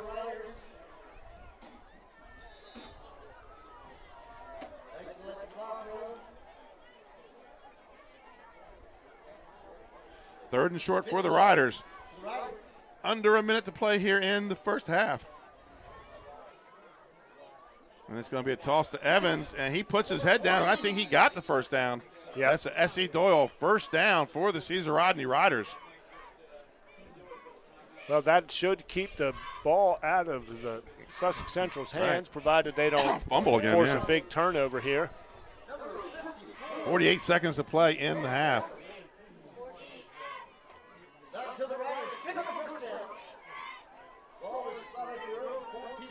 So the Riders are going to take their time coming out of this huddle and get out of here down 2 scores. Yeah. Should give a shout out to one of my fellow administrators down there on homecoming. He's wearing some yellow pants tonight. He's got some bright yellow pants on. He is in the spirit. Got his brother up here in the press box. We're going to have to. I give him a lot of credit. Find out where he does his shopping. And that's going to be a loss for the Riders on the play. Loss of about a yard, maybe. Sussex Central everybody here willing to go in with the score as is at the half. So, folks, before we go to the commercial break, we're going to give you some updated halftime scores from the Barclay Heating and Air out-of-town scoreboard. Updated scores: Salesiana 14, Smyrna 8. Lake Forest up big on Laurel, 39-10. Hodgson still 8-6 over Appoquinimink, and Delmar gets on the board. They lead Milford 7-0. Folks, we'll be right back after this. We have a long halftime today. Got our Sodell and Sport segment, and then I'm going to visit with Dyke Belcher from the 81 Seaford team, and then we'll be back with halftime stats by Arena's Deli, myself and Dave Frederick. So, folks, come back. We'll be right back in about 15 minutes.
I'm here today with Shannon Colburn, who's the Director of Operations for our company.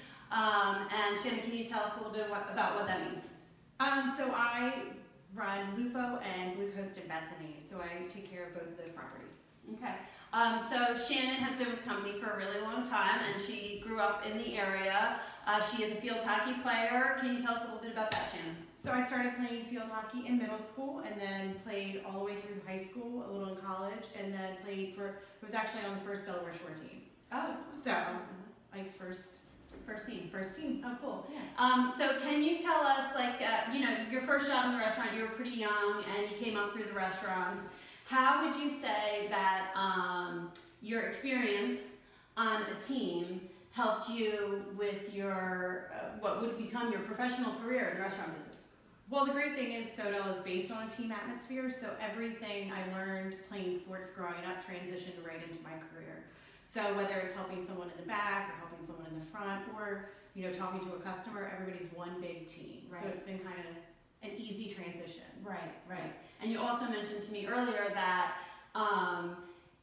sometimes things get a little hot in the restaurant. People's tempers flare up when you're really busy and things are crazy. How did playing sport help with that? Well, having a coach tell you or correct you in something, you just put your head down and kind of transition to working harder and working with somebody maybe in a different way that you hadn't worked before.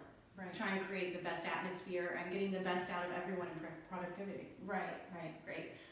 So Shannon actually, started with the company as a host many years ago, and she has, can you tell us your career path in Sodell Concepts? So I was a hostess for about 2 years, then I became a server, and then I started managing, and then I became a director. Right. So I just kind of So she just moved all the way up the ladder, and she's at one of the highest positions that we have now, and I think that, her experience in sports really has helped her become successful, right? Yeah, absolutely. Okay. All right, great. Shannon, thank you so much for being with us today. Neely Dolan, Sodell Concepts, and just encouraging kids out there to keep playing. Thanks.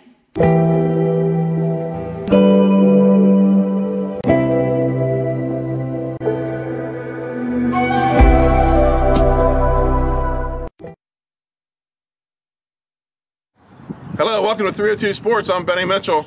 As we head into week 8 of the high school football season, the DIA state tournament is right on the horizon. Some teams have already punched their tickets to the state tournament field, while others still have work to do.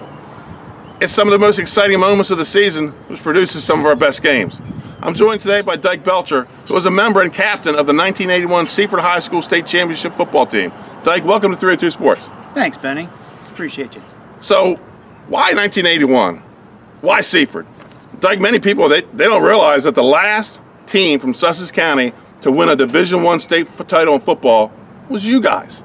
What are your thoughts, your feelings, to know that your teammates at Seaford were the last Sussex County team to win a Division I state title 37 years ago? Wow, Benny. 37 years ago? Right. It's, frankly, I hadn't even thought about it. But we hadn't been in Division I since then, and we were the last class to graduate from a Division I school. We were, I guess, we were small for sure. Division I. Probably the smallest Division I school at that time. Yeah, we were the smallest, but really had a close-knit group. I can remember I can remember Coach Baker. He had us when he was a gym teacher, and Coach Baker had us when we were in elementary school, and he would often say, you know, after the fact, after we graduated and stuff like that, and he says, I knew you guys were destined back in third and fourth and fifth grade, right, you know, right.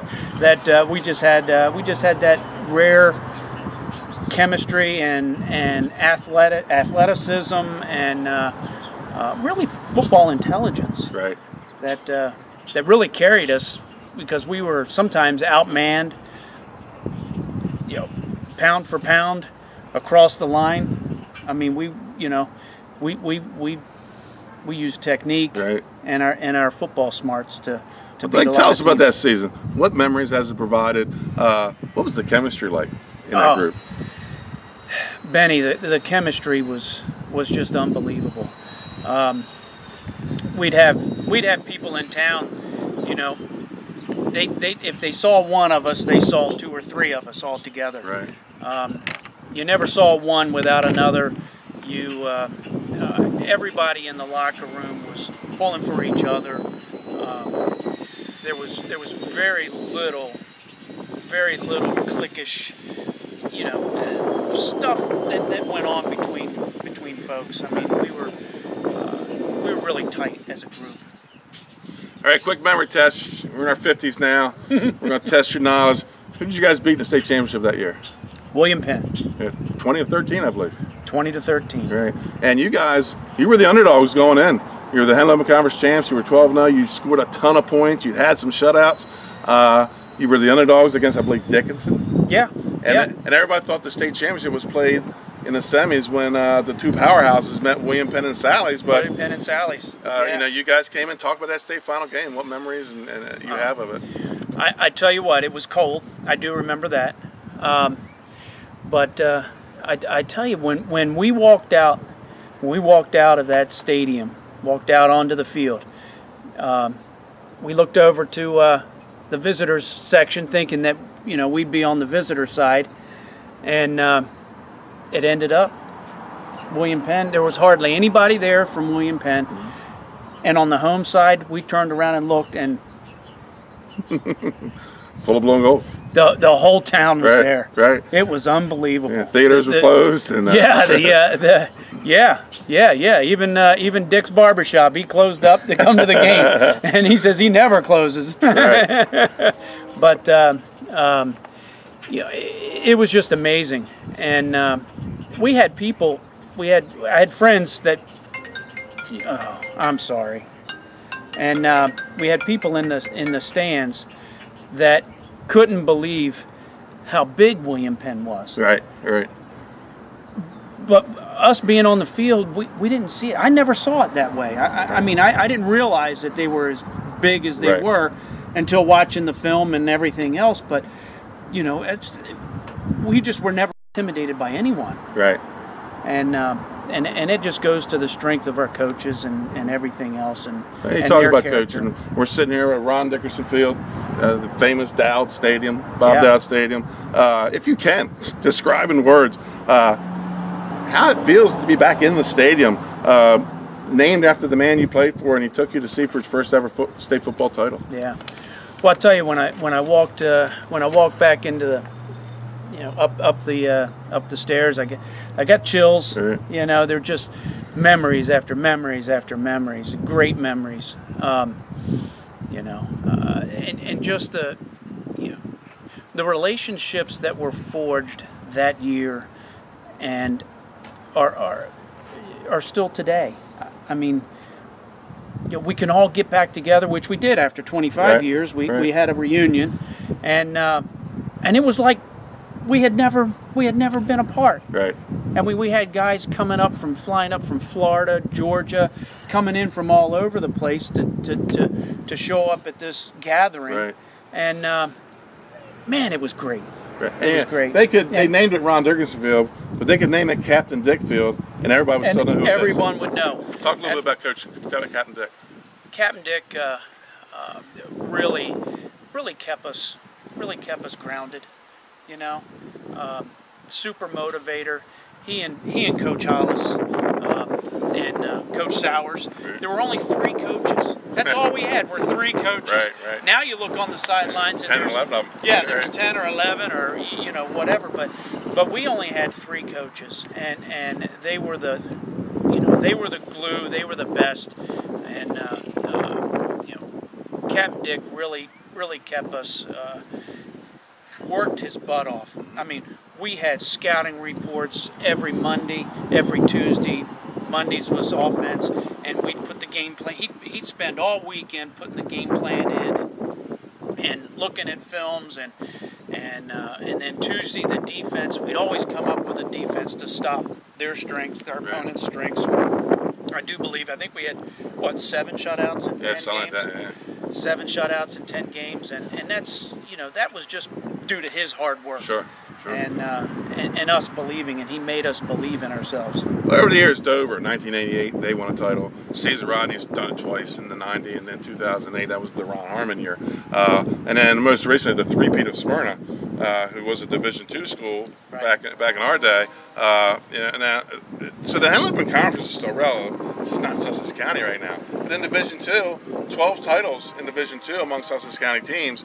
And this week, we're going to be watching the team. Sussex Central, they're 7-1. 6-game winning streak. They lost their season opener, Hodgson, 26-6. Hodgson wasn't even in school, I don't think, when we were back in school. It's that new. And it was a season opening Saturday morning, and their defense, they've held opponents to 5.2. Think of that, less than a touchdown a game. Sussex Central's holding their opponents to. And they have 5 shutouts. And Dyke, they still run the wing T. It still works. Fantastic. In the era of spread offense. Right. And with this lights out defense that they're playing here late in the season, okay, Middletown and Hodgson are the favorites to win Division I this year. But could it be fate, plus a pretty darn good football team, that will propel Sussex Central to a state tournament? Dyke, is the time now? Benny, it could be. It could be. Unfortunately, I haven't seen Sussex play. But from everything you say, anyone has the opportunity. Right. If they come in believing in themselves and don't look at the opponent and be intimidated. Right. Believe in yourselves. If they come together as a group, which clearly you don't go 7-1 and you're not together as a group, but the state tournament, that's a whole nother season. Mm-hmm. It's a different season, and man, that would be great, wouldn't it? Yeah, 37 that would be years. Great. 37 years, and then finally have a downstate team take it to the big boys. Oh, nothing better, buddy. Nothing better, man. I'd love it. Dyke, thanks for taking the time to sit down with us here today on 302 Sports and just talk history of Delaware football and Henlopen Conference football and your memories that you share with everybody here today. Yeah, I appreciate it. Thanks a lot, Benny. No problem. And thank you, 302 Sports fans, for joining us. Now let's get back to the second half of tonight's game. Life's too short to hate your home. Remodel your home with the pros voted Delaware's #1 home improvement company. Ferris Home Improvements has something for every homeowner at their new showroom on the corner of Kirkwood Highway and Harmony Road in Newark, Delaware. Explore products and layouts with the area's top designers.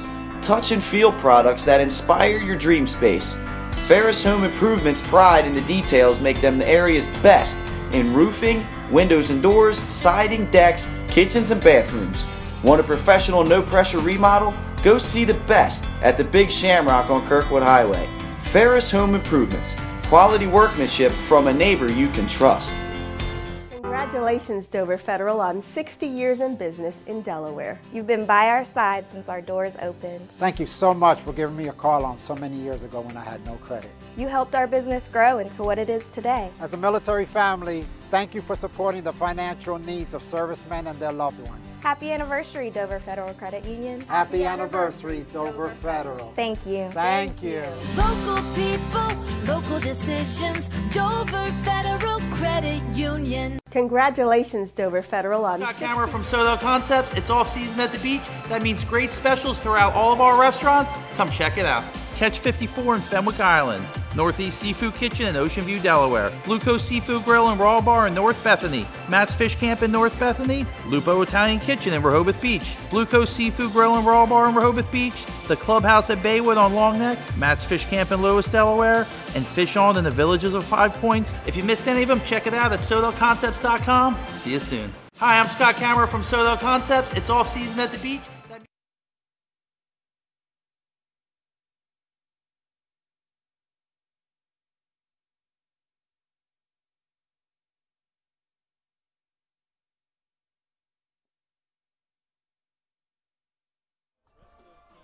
And welcome back to Georgetown, Delaware, as I catch my notes as they fly out the window here on homecoming night. And Dave got some halftime stats, the Arena's Deli's halftime stats. Dave Marvel added them up for us, and it ain't looking good for the Riders. Holy moly, not no at all. yards. They do have a first down, so but the one turnover. But for Sussex Central, 131 yards total, 29 in the air, 102 on the ground, 8 first downs, and that's what Sussex Central, that's why I said death by 1,000 paper cuts. That's what they do to you. Yeah, and you look and you say, Sussex Central didn't have a great half for them. They didn't give up a yard. Right. So, relatively speaking, that's a pretty good half. That last drive saved Caesar Rodney in the stats. You know, they were moving the ball. Zion Reed, 6 carries, 37 yards and a touchdown. He's got 2 touchdowns tonight. Shepard Parker, 5 carries, 36 yards. 2 for 5 is Barnes for 29. Catches made by number 2 Williams and 7 Dominique Smith. And so not a whole lot to talk about stat-wise, but other than the fact, 131 yards, but 8 first downs in the first half. 8 first downs, and really they left a few things out there where they were close and hurt themselves with a few penalties there. I'm sure Coach Wells wants them to. They're going to get the ball. They're going to want to take a drive here and start putting this game out of reach. And if you're Caesar Rodney, you want to try to find something positive. You're coming out of these long half times at homecoming sometimes. You just don't know how it's going to affect either team. But it's never, as a coach, you don't like these long half times. Or distractions. And let's get to the Barclays Heating and Air out-of-town scoreboard. We have some finals, but a final up in Dover. The Senators 51, Cape Henlopen 7. That's a final. Woodbridge 52, Indian River 14. That's a final. Smyrna has taken the lead. They're now leading Salesianum 16-14. Wow. Lake Forest and Laurel, they're putting up points. Lake Forest 46, Laurel 23. Hodgson 30, Apo 6.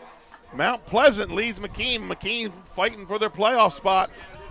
That's 17-6 Mount Pleasant. And the big one, Delmar Milford, 7-7 first half. So some surprising scores out there tonight. Yeah, I told you I haven't seen Delmar. I did see Milford. Milford had some athletes. Milford had 3 or 4 guys that could really go. Right. So, a lot of people, they say, it's all Delmar, but maybe not. Yeah. Next week might be interesting as we're going to have the game, Woodbridge and Delmar. It could be a barn burner because Milford's getting them all they want right now, and that's being played on turf. So it's not weather can't really be the ground can't really be an issue. Now I don't know if it's precipitating up there or not. I know it was supposedly raining up there in Smyrna.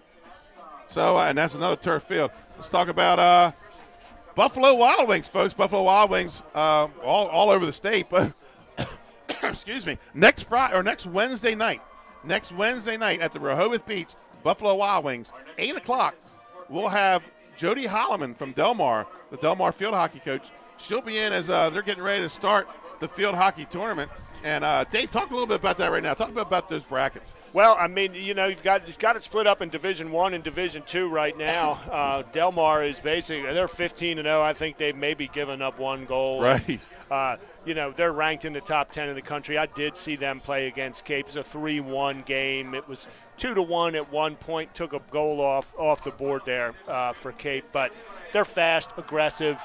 They play hard, and they're a really good team. They're the 1 seed. They've got Lake. It looks like possibly. They top 4 seeds are Lake, Caravel, Tower Hill, and Delmar with the 1 seed.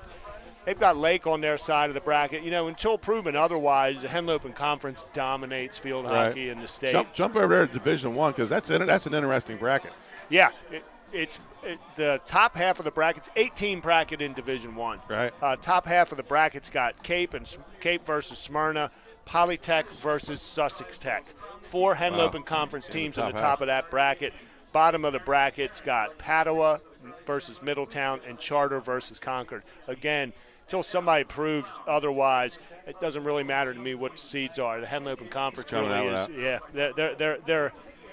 they're the dominant team, and it's interesting, you know, in DIAA, how could that happen? Right. Well, they have formulas. There's That's right. numbers, and there's That's there's no subjectivity to it. Except the sport of wrestling. Sport of wrestling, there's no point system, and there's a committee that seeds the tournament. And it's been right most of the time. Only 3-4 times has a 3 seed come in and won a state title in wrestling, and that's probably because of an upset during the season. Right. You know, with the exception of last year. Caesar Rodney came from the 3rd seed and maybe the greatest upset in wrestling history in Delaware when they knocked off Smyrna, who had just beat them 7 days earlier. Yeah. So, anyways, Wednesday night, Jody Holloman from Delmar, she'll be on the show, and we'll have Dave Hearn and Ed Manlove from Woodbridge and Delmar because, hey, next Friday night, we got the big one. We got the 60th playing of the Kiwanis Trophy game, and it looks like it's going to be for the Henlopen South title one way or another. Delmar undefeated in the South. Woodbridge undefeated in the South. Delmar in trouble right now, 7-7. 7-7, we're telling Delmar's in trouble. Yeah. That's how good they've been. At the end of the game tonight, myself and Dave and Trey will pick a Louis Pizza player of the game. Louis Pizza, home of the grinder, 11, Rehoboth Avenue, Rehoboth Beach, Delaware. And we'll also pick a pest of the game. Active Pest Solutions, pest of the game. That one guy that just drove you crazy. So a little update here, 14-14, Milford and Delmar. So Milford's another team that's fighting for the playoff life. Yeah, and you know, I saw them against Cape a couple of weeks ago. I was impressed. They had big backs, medium-sized backs, right? Little backs. They could all run.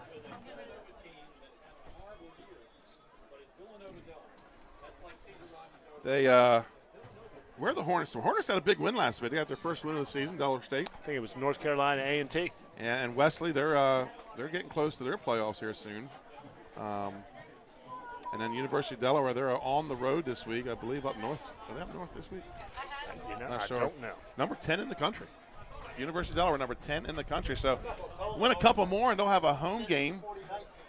So I have to. Long season really there for the Hens. So they don't play yeah. Villanova until like the 17th of November. And that's a noon like kickoff, that. and that's messing up my day. It's messing up my tailgate. I'm going to have to like cook pancakes for my tailgate. I don't know what I'm going to do. You have to be in Newark early. Yeah, absolutely. So that's also the first week of the playoffs here in football. And folks, we're not sure how we're going to be bringing the playoffs. As you know, the state semifinals and the finals, we come through the NFHS network through with the coordination, with the conjunction with the DIAA. First round, not sure. That could be on the NFHS network. We'll find out. We'll let you know next week. Once we find it, we'll get a couple games in. Hopefully, Dave, you'll be available to join me for 1 or 2 games in that first or second round. And I know for the finals, myself and Benny Pinella from the radio guy is going to be doing the state finals with me this year. Nice. So the Knights back on the field. They get the ball with a 14-0 lead. All knotted up in Milford. And I tell you, people asked me this week, what do you think? Does Milford have a chance? I actually said no. Yeah. After being beat by Woodbridge like they were. I mean, Woodbridge took them out behind the woodshed. But anyway, it doesn't make a difference. Here we go, Riders. After the long 20-minute homecoming festivities, we're back in action. Coming up in the fourth quarter, folks, end of the third quarter, we have the Juwan Johnson State Farm trivia question. Juwan Johnson State Farm, Sussex Central graduate. Is Juwan watches our broadcast, watches our show. With his wonderful highlighted Sussex Central pants on, beaming out the colors all over. The entertainment starts in the press box. It does. It never gets old. Principal Bradley Layfield being made fun of by his brother, actually, up here. Apparently they don't like his attire. I'm a fan. I'm a big fan. You might find out where he got him. You're a blue gold school. Hey, if I had some Columbia blue pants, I think I'd wear them. So here we go. Off to kick it off is number 25, Delgado, back deep. Number 2, Williams, and 21, Shepard Parker. 41-29. T-Buck. The kick is off, and we're underway. And wow. And that's going to go through the end zone. So Delgado and Sam having a kick contest. That was a big-time kick. I know he's got the wind at his back, yes, but we do. That's a nice kick. I tell you, a little pump passing kick here, and Delgado, he takes on Kasim Lewis and Sam, and he might be the winner. Yeah. He's had a couple nice punts tonight. Right now, he's the winner. So Caesar Rodney, defense, I'd have to give him maybe a B so far, B+. They got to keep it going, and their offense has to find a way to move forward. So here we go, 1st and 10 for the Golden Knights to start of the second half. Under center, Isaac Barnes, he's going to hand off to Zion Reed, and Zion Reed snatched initially in the backfield by number 9, Jeremiah Brown, but he drags him out for a gain of 5. 2nd and 5 for the Golden Knights. Yeah, Central's picking up where they left off, or where they started the first half. They're going to try to run it between the tackles. 2nd and 5 for the Golden Knights. So they break the huddle and come back in their wing T formation. That's like Williams and Reed in the backfield. Slot to the near side here. That's going to be Zion Reed. He's got the first down. And tackle made by 34, Jackson Raw. And the Central defenders, they're not getting hit to the second level. Now, and just a quick observation, 2 plays here for Central. They seem to have a little bit of a better tempo than they had in the first half. 1st and 10. That's an S.E. Doyle first down for the Golden Knights.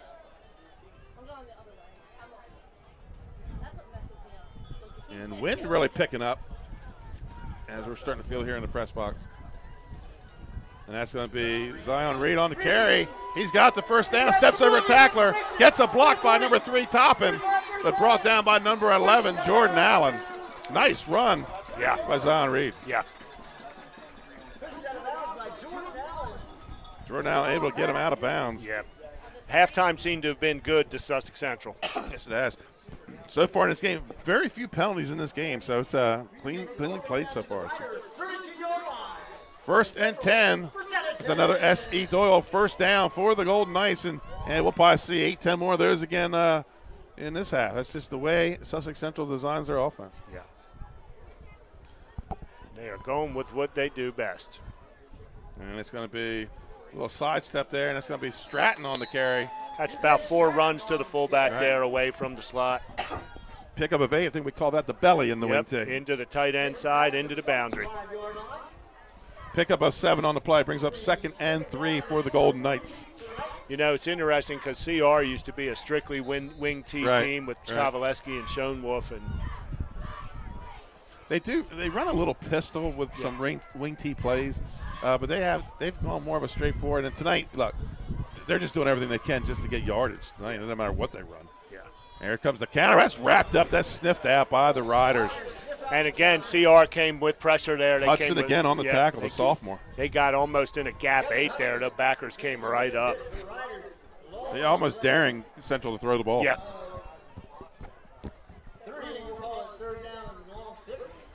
3rd and call it 7 for the Golden Knights.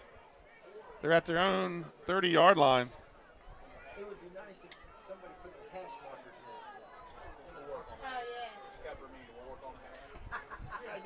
Single back in the backfield with the double wing, and Shaheem Williams comes on the speed sweep. And now what they're doing, they're just doing just what Central did, blowing the line back. That was number 6, Burke. He blew his man back and made the tackle. Yeah, and 21 causing Rogers in there, causing a big disruption, making him turn that up before he wanted to. Loss of 3 on the play brings up 4th and 10, and they're going to go for it. Yeah. Ball's around the Riders' 33-yard line.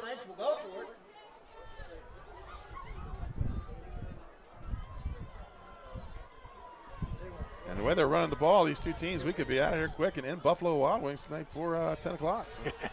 Barnes rolls out to the right, looks downfield, and finds the man, but just That was 87 Pettit, and 64 Hudson caused him to throw that ball a little higher in the air than he wanted to. A lot of time there for him to throw it, just nobody open. A lot of wind in his face. That's tough.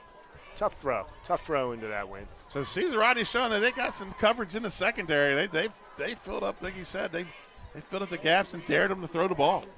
And it works out 1st and 10 for the Riders. So let's see how the Riders come out of halftime with the ball thrown in the 32-yard line. 1st and 10. Why not take a shot? Right. Wind to your back. This quarterback we saw has a decent ball. You know, the wheel route looked good. Let's see what they got. And that's a little bit old. That's a little bit old Mike Schoenwolf stuff, that wheel route. You know, watched him win a state title of that in 2008. And this is going to be Love rolling out, and he's listening to you, Dave. Steps back, throws the ball, has a man open, but intercepted by Zion Reed. And he's going to return it back to about the 35, and Love is slow getting up off the turf. Yeah. I tell you what, Dave, it was the right call. Yeah. It's the right call. The quarterback made a nice play. He made the first guy miss. He stepped up, and this Central defense is showing us they're for real. Yeah, no, they are for real. And you know, 20 came from out of his field of vision there to snag that. And that's your inside linebacker dropping back into coverage. Yeah.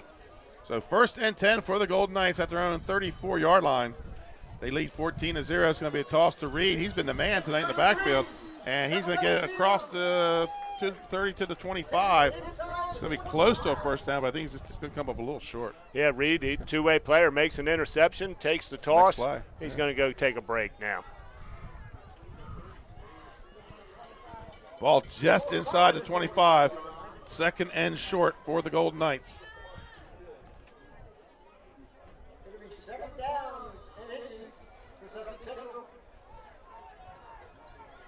Interesting formation there. And this one's going to be Philip Stratton, the backup fullback, and he pushes in. He's got the first down. And that's going to be another S.E. Doyle first down for the Golden Knights. That's what, 3 first downs already here in the 3rd quarter. Yeah, and I'd say about 70% of their plays, they've run the belly, as you say. Right, Several different formations, just little wrinkles that they put in. You know, you wonder what are they going to run off it in with a little nasty split there like they just ran. And folks, we're also in the last year's Red Zone, last year's barbecue. If you haven't tried it, get down to Long Neck Road. It's worth the trip. 1st and 10 in the red zone for the Golden Knights at about 17-yard line. Barnes under center. Williams comes in motion, and we'll have a whistle on the play.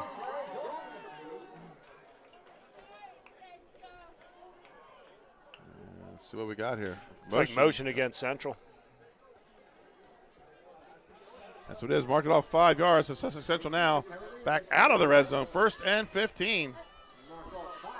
And they'll be at their own 20, or at the Caesar Rodney 22-yard line.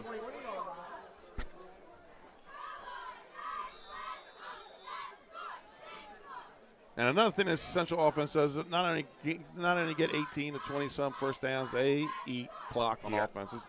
Sometimes it's their best defense. Yeah. Yeah, or they pin you back inside your own 20 and see if you make a mistake. Unless they're going to change the play at the line. They got a little check here. I'm looking for 24 to – oh, guard trap. Guard trap. And that's Stratton.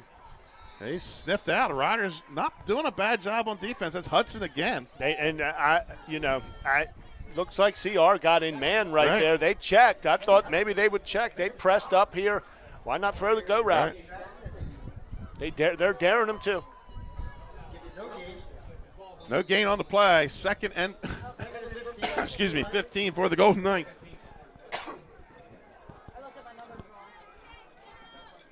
And here they're showing blitz. We're all backs out of it. And Barnes going to roll right, has a man down over the middle of the field. He's going to overthrow him, double coverage. And that was number 23, Jaylon Patton, and number 3, Donovan Barnshaw. The Riders are keeping them just a little bit off balance. They are. They are.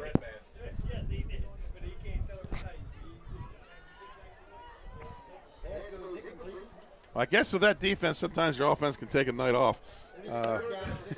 Yeah, and you're up 14-0. Right.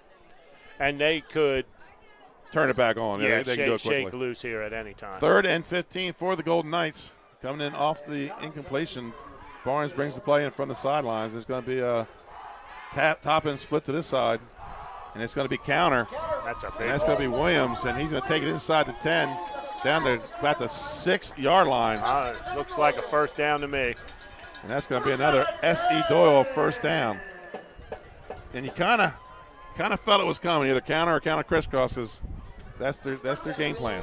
You know, they just execute it so well. He Right. gets that handoff with his shoulders facing up the field so he can cut it any way that seam opens We up. ran counter and counter crisscross when I was here in the 80s. So Yeah. You know, John Wells has changed nothing here. They do run a little shotgun, a little pistol. Ball at the 6, handoff to Zion Reed, and he's going to get it to about the 5, if that. Maybe back to the line of scrimmage. That was Mr. Burke and number 9, Mr. Brown. These two guys are starting to get my respect. Yeah. Speaking of number 9, Kasim Lewis entering the game. Yeah, fullback. When he touches the ball, 50% of the time he scores a touchdown. Yeah, and last time he came in the game, he paved the way for a touchdown. Looks like they're going to Might be doing it again. Yeah, looks like they're going to be in the bone. Yep.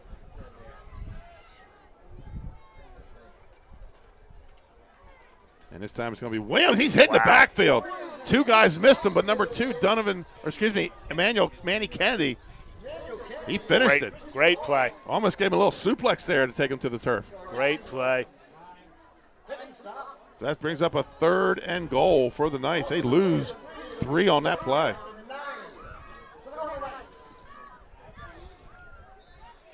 Let's see if they roll out to that right side here, because they have not as much up the middle this series. Wonder if they have They're gonna go wonder if slot. they've got a little pass play out of that, or if they're going to give it to Lewis. They're pinching inside there. Looks like they almost have an eagle look. He's dropped back under pressure. Has to let it go. Batted away. A lot of pressure by number 6 there, Burke. Right. And number 20, Evans. We've called his name a lot tonight. Excellent play there. It's 4th down. You going to give Sam a chance to kick it? I tell you, yeah, they are. I tell you, Dave, a game like tonight, we could be looking at a pest of the game from the losing team, because they're giving Central fits. Yeah, they are. So Sam on the kick into the wind. It's going to be about a 25-yarder. Longer than that. Where's he going to mark it at? At the 26. So 26-yard attempt here by Sam. 4:44 on the clock with 44 kicking.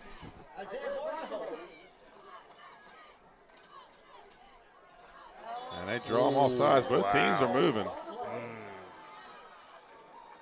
Let's see which way they call it. I imagine they're probably going to say that CR drew them off.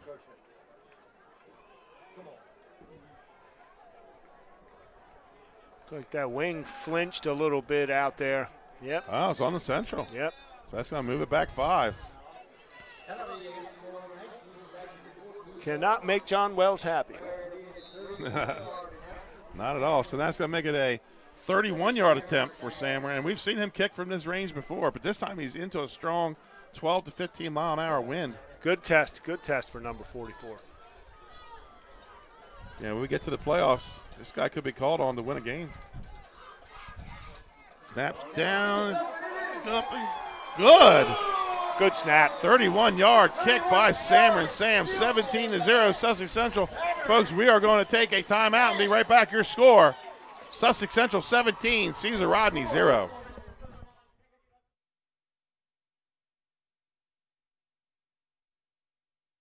Hi, I'm Scott Kammerer from Soto Concepts. And I'm Danae from Matt's Fish Camp. Come check us out. Matt's Fish Camp is the small local fish joint with 2 locations on Coastal Highway in North Bethany Beach and Lewis, where we serve up traditional coastal fare and a casual atmosphere with house specialties like colossal crab cakes, lobster rolls, and fried Ipswich clams, along with crowd pleasers like fish and chips, fried shrimp, and a daily selection of fresh caught fish. Matt's Fish Camp, serving up lunch and dinner 7 days a week, all year. Locations in Bethany Beach and Lewis, Delaware. See you soon.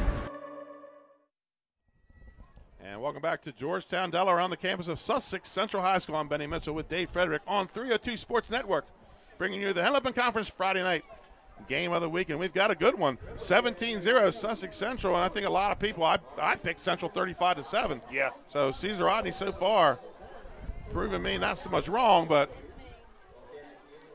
give me a little respect, they're saying. Yeah, they've made a respectable showing. No question about it. Sam on the kickoff. We have one update. No, not really an update. It's just at halftime. Delmar Milford 14-14. And kicks it on the ground. And Jackson Raw is going to be able to wrap it up. You notice they only had one man back, so Dan Gandler must have had a hint of something there. Yeah, and you know, why kick it to the speedy guys? You're into the wind. He tried to squib it there, and he caught a lineman on the way through. Jackson Raw, the fullback, was up in the front 5. So 1st and 10 for Caesar Rodney. Rain's starting to come down here, Dave, a little bit. We said rain would hit around 8 o'clock. As long as we don't get any lightning, I'm a happy guy. You're right. That is a driving rain with some wind behind it. Yes, it is. 1st and 10 at their own 47-yard line for the Caesar Rodney Riders. And you saw a late shift down by Malik Copes, and that's right where the Riders go. He shifted down to where he was. Evans picks up about 6 on the play, brings up a 2nd and 4. Nice run by Evans. Evans is a guy, he's having a good game. Yeah, he's a sophomore. He's getting some good reps tonight. You know, that's got to build on that. You take that the drive at the end of the first half and the play on defense, and here he's keeping them in this game. Yeah, he's their best guy on the ground tonight. 2nd and 4 for the Riders. Full house backfield. Oh, it's going to be a pitch back. He's got a man open. That's Delgado. Just out of his reach. This kid has a ball. He throws a nice ball. He does throw a nice ball, and Delgado's an athlete. Just off just a little bit. That's a gutsy play call. I like the play call. You're down 17-0 against the conference champs. Yep. And you've only thrown the ball 33 times all year. Yeah. I think it's a great call. And a little wrinkle to it because Delgado got a couple steps on the defender. Yep. 3rd and 4 for the Riders.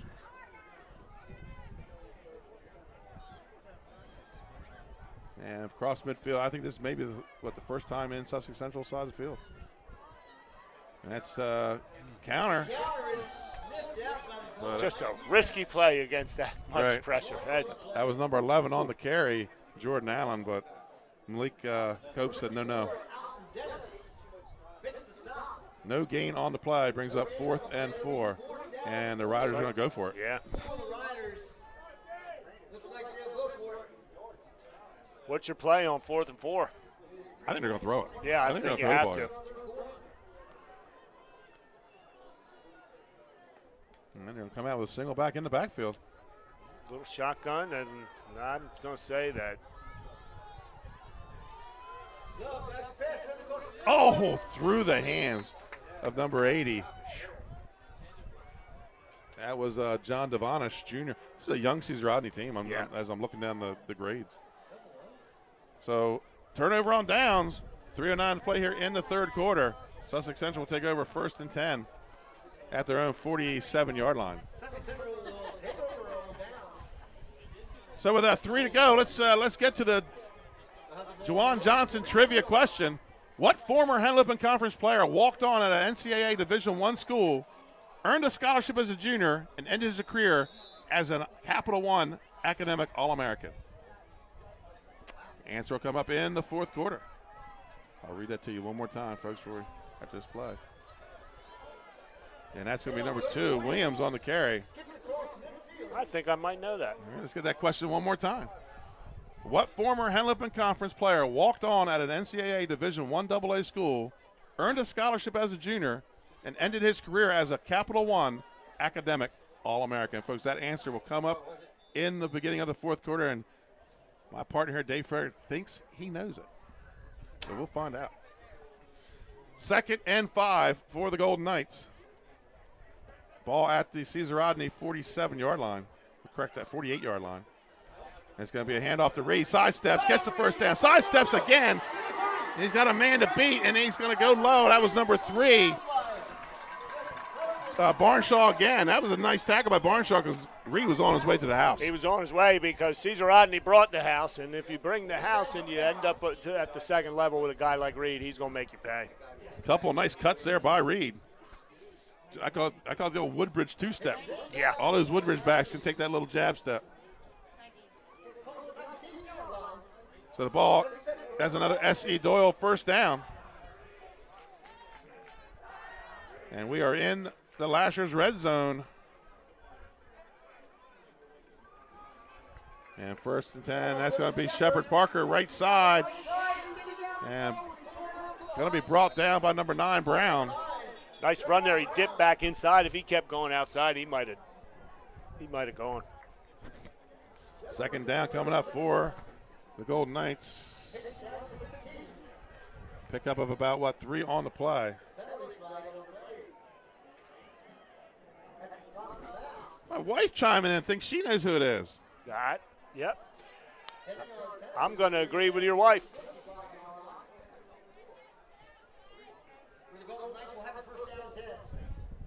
There's actually, you know what? There's going to be 2 of them. I was just going to say. It's not going to be the one I have. But you are correct. The one we're going to talk about it. There's 2 answers to that. Yeah. I forgot the other one walked on. 2 guys from the same team. Not from the same team, same conference.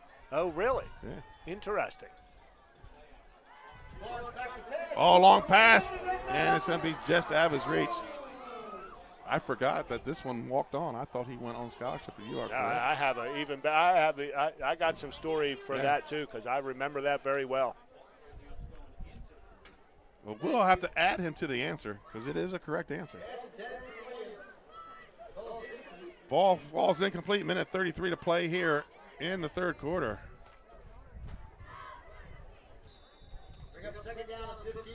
I think the other one you're thinking of may have gone on scholarship because he was a lineman. That would be worth researching. Right. And we could probably, maybe somebody post it in the comments. Here comes Williams around left end. Good block. Takes the toss, has a block, and he's going to go down out of bounds at about the 21-yard line. Good block by 21 on the corner there. They'll bring up a 3rd. Shepard Parker, great Pick up block. of about 4 on the play. We'll bring up a 3rd and call it 13. So the Knights starting to attack the edge more a little bit here, Dave. Yeah. But both these teams they've bent. There's been no breaking. There's been no really big plays. No, and the quarterback's in the wind doing a little bit of a wet ball. It hasn't been a great night to throw the ball. The rain may have slacked off a little here. 3rd down and 13. Sees Rodney showing blitz. And they're going to bring one of them. And here comes Manny Kennedy. And he's going to get it out to number 7, Dominic Smith. And he's going to take it down close to a 1st down, but I think he's going to be a little short. Yeah, he's going to be 2 or 3 yards short there. And if we're going to see Sam again. I think they're going to go for it. They're going to go for it on 4th and 3 for the Golden Knights.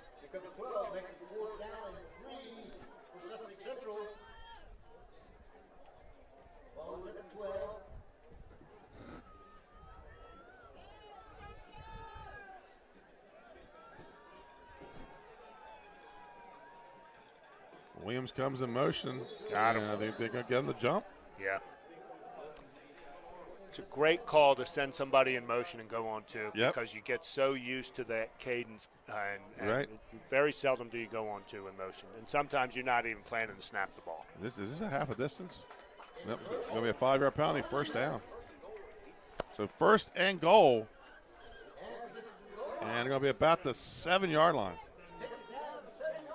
So we talked about very few, and we still have had very few flags, but that one hurts. Yeah, that really hurts. Especially the way your defense has been playing. And credit to Coach Wells for having that play and saving it. So 1st and goal, and it's going to be Lewis left side, and he just bullies, but there's going to be a holding play on that. Hold on. Big flag came in at the line. He doesn't need any help either. No. You guys can just go sit on the bench. I'll take this one. Yeah. I said 50% of the time he touches the ball, he scores. Yeah. And it's going to be a hold on the Sussex Central offense. So that's going to back him up 10. So it's going to be 1st and goal from the 16 now.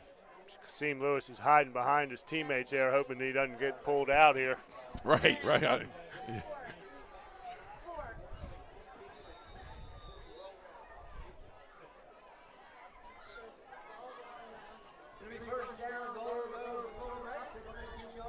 think we're going to have a – what are we doing here? Be first and goal from I know, but we 19. got a referee walking in. One starting the clock. Now they're stopping the clock.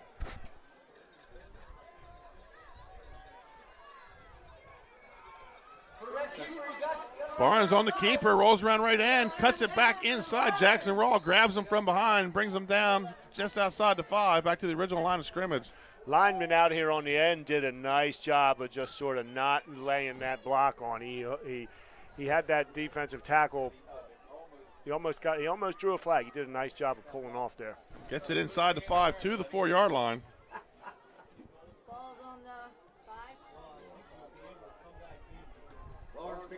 I'm not sure if they're going to let the clock run out and get us to the 4th quarter. Looks like it. Yeah, clock's going to run inside, and that's what John Wells is going to do. He's going to take it to the 4th quarter.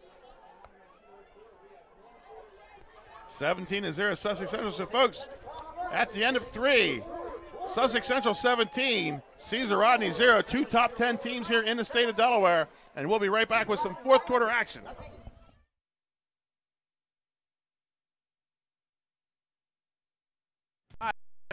From Solo Concepts. And I'm Ronnie Burkle from Papa Grande's. Come visit us at Papa Grande's in beautiful Fenwick Island, Delaware. See you soon. At Papa Grande's, we serve fresh, authentic Mexican food with specialties like blackened fish tacos and short rib cheesesteak burritos. We have great nightly specials throughout the second season and serve the best happy hour at the coolest bar every day year-round. We are open 7 days a week, all year long. Papa Grande's overlooking the water in beautiful Fenwick Island, Delaware. Come check us out. I'm Scott Kammerer from Solo Concepts. And I'm Danae from Matt's Fish Camp. Come check us out. Matt's Fish Camp is the small local fish joint with 2 locations on Coastal Highway in North Bethany Beach and Lewis, where we serve up traditional coastal fare and a casual atmosphere with house specialties like colossal crab cakes, lobster rolls, and fried Ipswich clams, along with crowd pleasers like fish and chips, fried shrimp, and a daily selection of fresh caught fish. Matt's Fish Camp, serving up lunch and dinner 7 days a week, all year. Locations in Bethany Beach and Lewis, Delaware. See you soon. Welcome back to Sussex Central High School here in Georgetown, Delaware. Beautiful Sussex County, just where the 302 Sports Show is going to be next Wednesday night at the Rehoboth Beach Buffalo Wild Wings. As I told my upstate co-host, coming to God's country. We went below the ditch in Dover last week, coming to God's country this week. So second and goal for the Golden Knights. And Kasim Lewis all alone in the backfield. And it's going to be Lewis off the right side. Bounces off one, steps in. Touchdown, Sussex Central on another flag.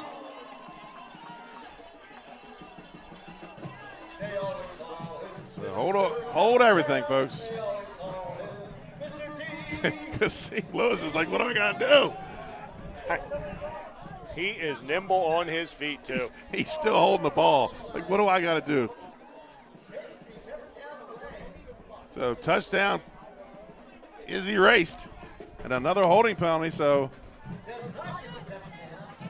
again, now second and goal back from the 16-yard line. I call it the 14-yard line.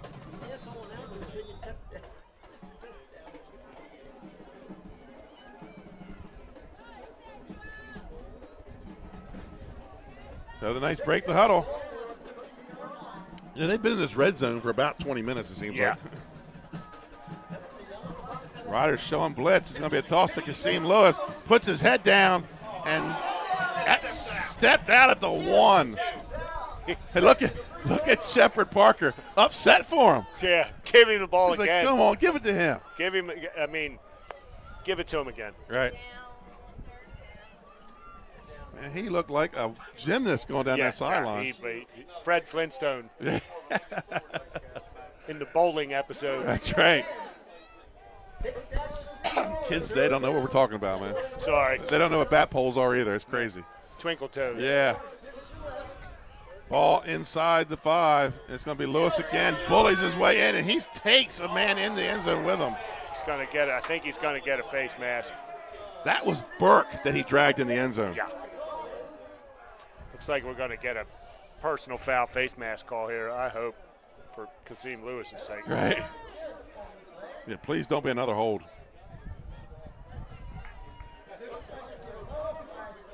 And we have a discussion over it. mean, is it a face mask? Is it not? I mean, what's the discussion? Waved it off. One of them's waved off. This is a big discussion here.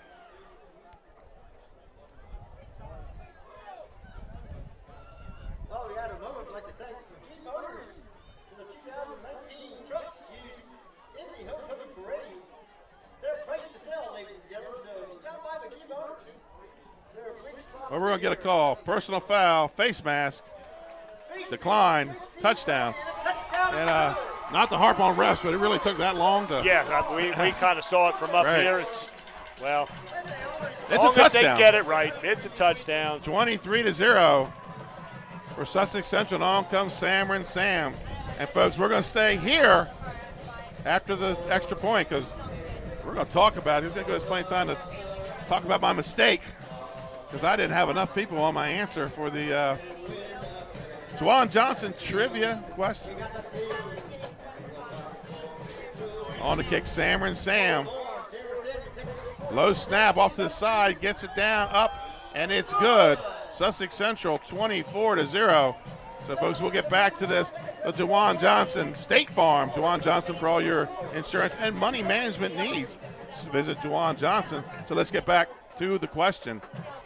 What former Henlopen Conference player walked on at an NCAA 1AA school, earned a scholarship as a junior, ended his career as a Capital One academic All-American? Dave Frederick, who do you think it is?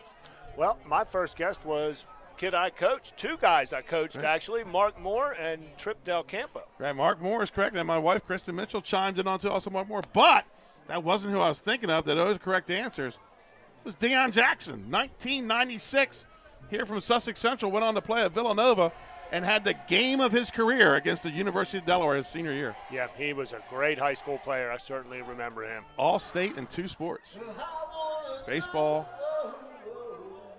and football, here for the Golden Knights.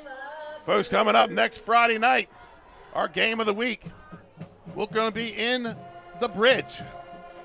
Delmar Wildcats and the Woodbridge Blue Raiders for the Henlopen Conference Southern Division Championship. Woodbridge, another team fighting for their playoffs life. They won tonight 52-14. So Delmar Woodbridge, the 60th playing of the Kiwanis Trophy game. Heading into the fourth quarter, folks, Smyrna leads Slazanum 16-14. Isn't that going to turn Division I on its ear? And that kick's going to go through the end zone. So a Smyrna win there, and that just changes the whole landscape for Division I. Sally's playing a Division II team next week in St. Mark's in the Holy War. Ramirez. He's got a more updated roster than you got. Get on John. Update. No, I'm sorry. This game's in Seaford. Seaford Blue Jays 16, Red Lion 8. Good for the Jays. Trying to get their second win of the season. And on a night where I interviewed Dyke Belcher from the 81 team, and his answer, I said, could it be Sussex Central this year? He said, why not? Yeah. They have just as good a chance as anybody else, and they're kind of showing out here tonight. Another shutout pitching so far here. Yeah. With the fourth quarter still a lot of time to play. Love's going to roll out to his right and overthrows number 17, Corey Haney. I shouldn't really say overthrow, just threw a dart right above his head. Yeah, then, like we talked about, Caesar Rodney is making a commitment to try to throw the ball. Next week, Sussex Central will finish their regular season hosting the intra-district rivalry with Indian River Indians. That'll be a Division II game, so they need a win here tonight, which it looks like they're wrapping up right now. And Caesar Rodney, I believe they head across town for the Civil War against Dover. And it's going to be a handoff to Allen. Wrapped up, Kasim Lewis, a touchdown tonight. And then a big tackle in the backfield. Final score, Hodgson 52, Appaquiddick 6. Hodgson, they're playing Middletown next week for the conference championship, the Blue Hen Flight A. And maybe would see each other again very soon thereafter. Good. Only their second year in Division I, and they're going to, they were in the playoffs last year, lost to Smyrna in the semifinals. 3rd and 15 here for the Riders. In the shotgun. Oh, boy. And under pressure and sacked. And the ball's on the ground. 4th down. So that's going to bring up a 4th down as the Riders are able to get the ball back.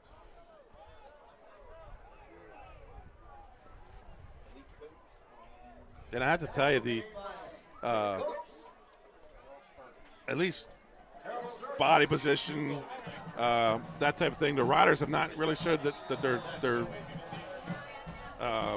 I want to say displeasure, frustration. They haven't showed it. They come out and keep playing. Yeah, no, that's right. And the Knights just keep knocking them back every time. Yeah. Now you're kicking into the wind on a short field. These guys don't even have their heels on the 40. That ball's going to bounce around the 30. And Delgado got that one a little too high into the wind. So with 10:01 to play here in the 4th quarter, in the game actually, Sussex Central takes over 1st and 10 at the Caesar Rodney 30. Yep. With a 24-0 lead. Looks like Reed's coming to the sideline here.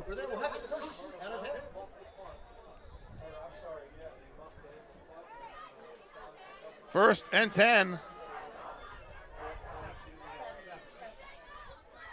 And it's going to be Stratton in the backfield with a double. Oh, they're going to go shotgun.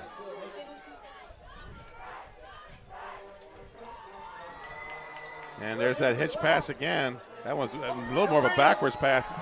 Williams breaks the tackle, takes it down inside the 5. Touchdown, Sussex Central. Simple play for big yards. So Williams, he gets into the scoring column.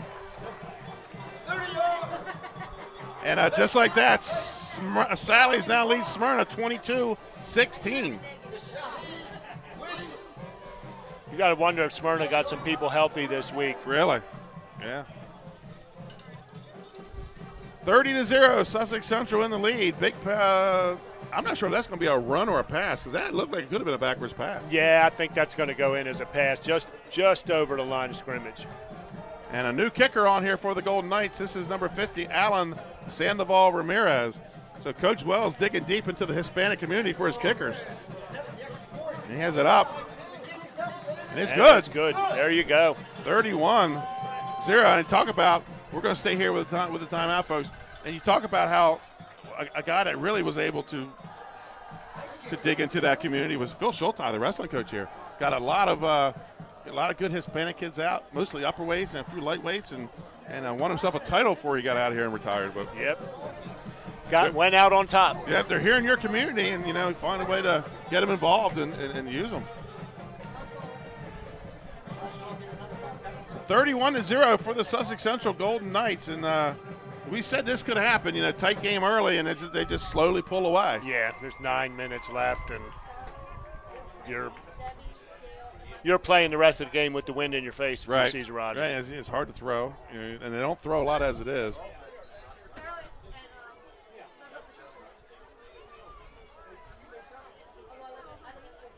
So 9:51 to play here in the game. Sussex Central 31-0. At the end of the game, we'll have your Active Pest Solutions Pest of the Game. That one's tough for me, Dave. I'm having a hard time picking one. And then I'm kind of locked in on a guy for Player of the Game. And Sandoval's on the kick now, too. And he kicks a line drive down the middle of the field. Going to be picked up at about the 5-yard line by Kennedy. Or excuse me, number 7, Scotty Flowers. And he makes a cut to the right. Big hit. That looked like number 14 on the tackle with the big hit, William Boyle. Yep. So that's going to be 1st and 10 for the Riders at their own 21-yard line. Post-game stats brought to you by Arenas Deli. That must have been a safety up in Milford because it's 16-14 Delmar. Wow. So that game a lot tighter than I thought it was going to be.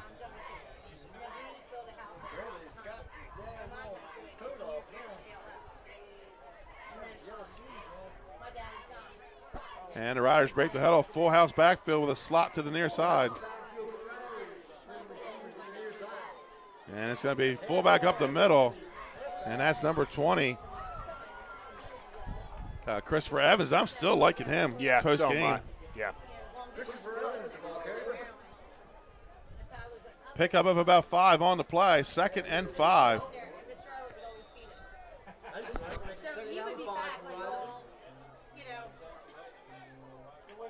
Central subbing up here a little bit. I'm thinking that you want to get people in. Yep. You want to keep people healthy. Exactly. Keep people healthy. And you want to keep your shutout. You got a rivalry with a down Indian River team next week, and they normally keep their front 4 in. They did last week, and nowhere to go. Didn't even see that he was sucked up by Tilly so fast. Well, don't even know who the ball carrier was. Also on that tackle, number 54, Alton Dennis. Yeah, he's playing a nice game tonight too. 3rd and 8. We're called 3rd and 7 here for the Riders. Offense a little better here in the second half, but then the Knights just start to stiffen it up again. They still keeping most of that front 4 intact.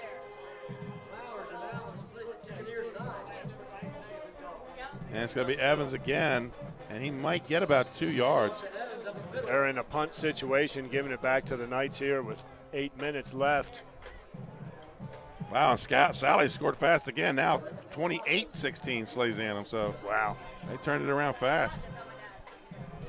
So Slays Anthem, we could very well see them here in 2 weeks.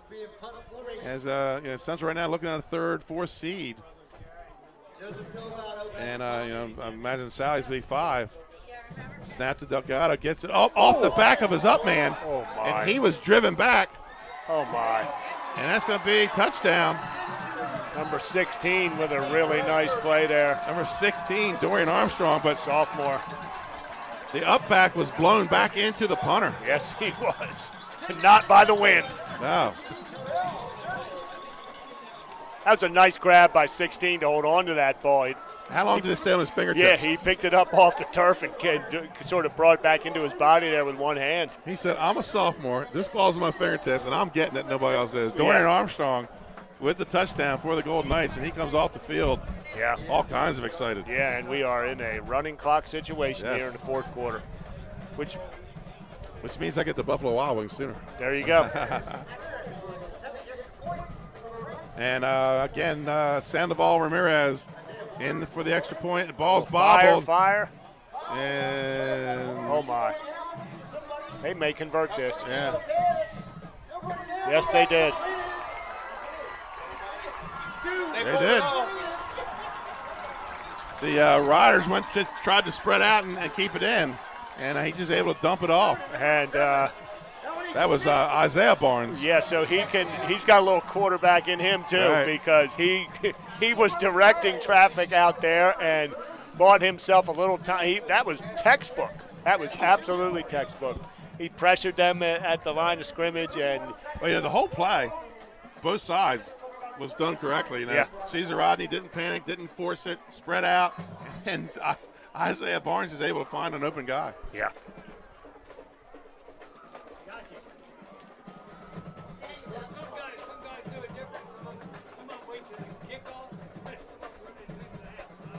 And they go from 14-0 to 39-0. Quickly. Yeah.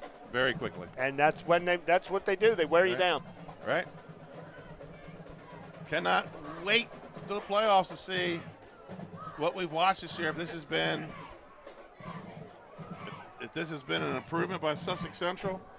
Now we've got the clock stopped for some reason. He didn't hear your comment about Buffalo Wild Wings. That's what it was. No, I didn't eat dinner tonight. The Sussex Central kicking it off. And another line drive. Whoa, taken good field by 7. Flowers. And he finds some running up the middle, steps to the outside, makes a guy miss. And then pulled down out about the 27-yard line, where with just under 7 minutes to go, 39-0, Knights lead. And Caesar Rodney takes over on the kickoff, 1st and 10.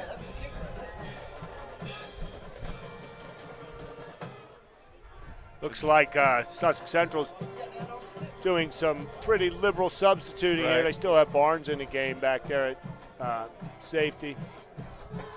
I think at this point you just might see Caesar Rodney run the ball and just try to get out of here. Yeah. Live to fight another day. Yeah. Cokes is out.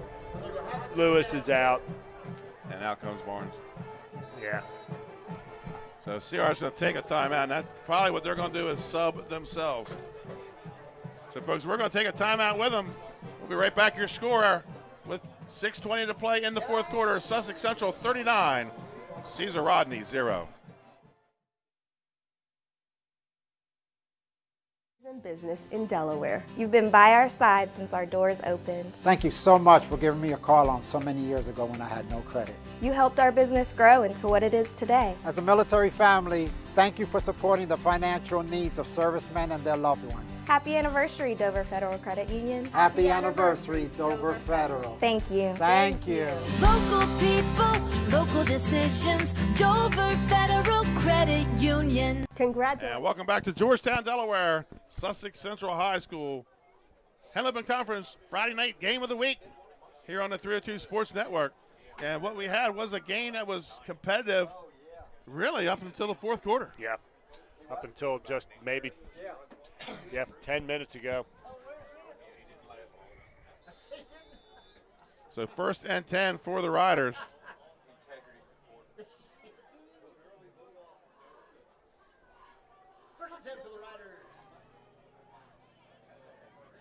And that's going to be a handoff to number 7, Allen.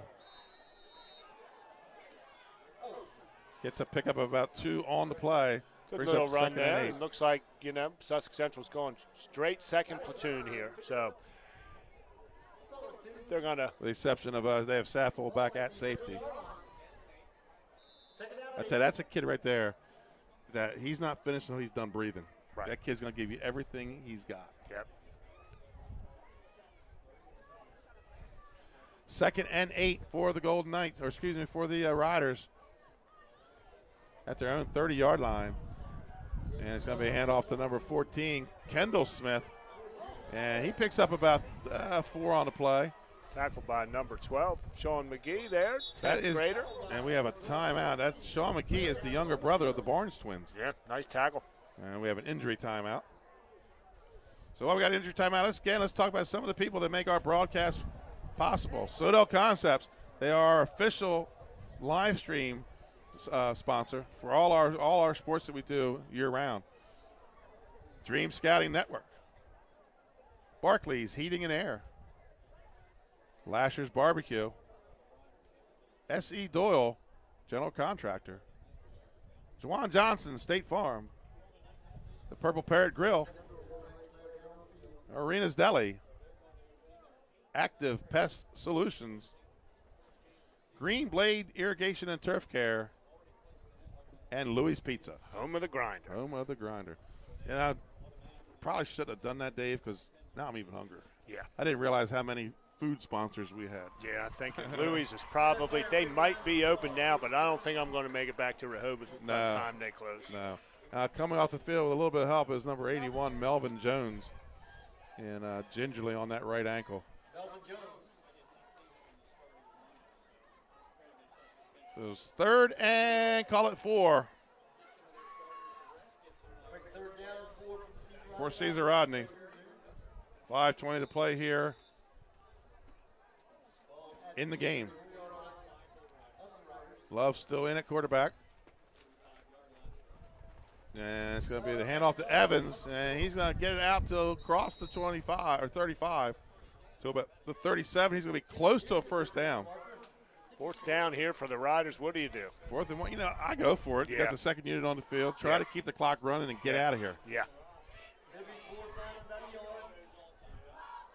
It's going to be a 4th and a long one.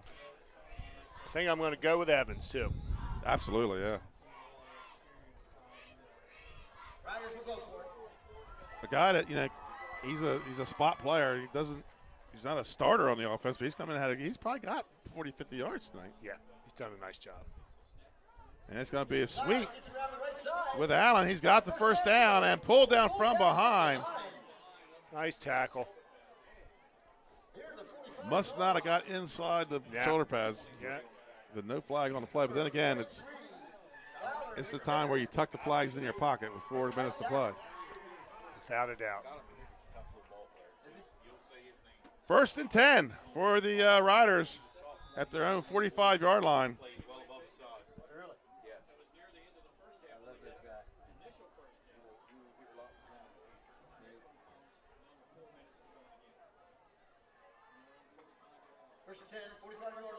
And going to be sweep to the short out side. Again on the right side, and he's going to go out of bounds. Kid's a good little back. Yes, he is. It's number 7, Scotty Flowers, Jr. I guess he'll be the heir apparent to the backfield next season, him and Evans. Yeah, he's got some quickness. Just had a hard time there in that front 4. You talk about his quickness, and he's running this to the short side of the field and picking up 8 yards, 7 yards. So gain of 7, 2nd and 3 for the Riders.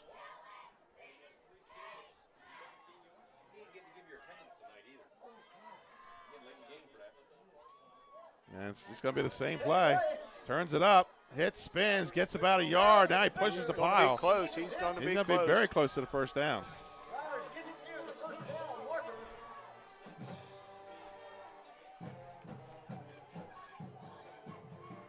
Ladies and gentlemen, I'd like to take this time to announce the attendance for tonight's homecoming.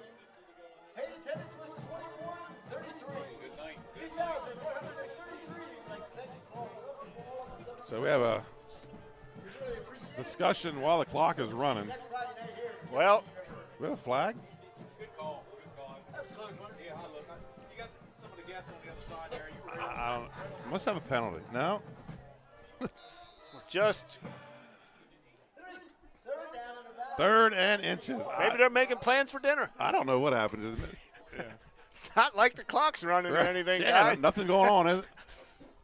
3rd and inches for the Riders. And that's gonna be Evans up the middle.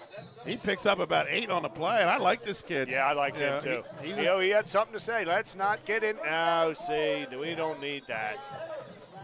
Don't need that, guys. Totally unnecessary. And it stops the clock. Yeah. Does it? Stops the clock? It's a flag on play. It's going to be an unsportsmanlike. I think it's probably going to go against Evans. Yeah. Yep. It's going both ways. Oh, okay. Wind the clock, fellas. Thank you. That's right. Wind the clock before you do all that. You know? First down for the Riders. That's another S.E. Doyle first down. So the Riders sustaining a drive here, trying to close out this game. We'll take a quick timeout after the conclusion of the game, and we'll come back with the Citadel Concepts post-game show where we'll announce the active pest solution pest of the game and a whistle. And the Louis Pizza player of the game. Delmar 23, Milford 14. Don't have a time left in that game, but keeping it close are the Buccaneers. Whoa. New score, okay. Glenn Frazier, my radio buddy, said they scored again. It's 23-21. Near the end of the third. 23-21. 56-yard touchdown pass for Milford. Wow. And I get the update from home, 23-21.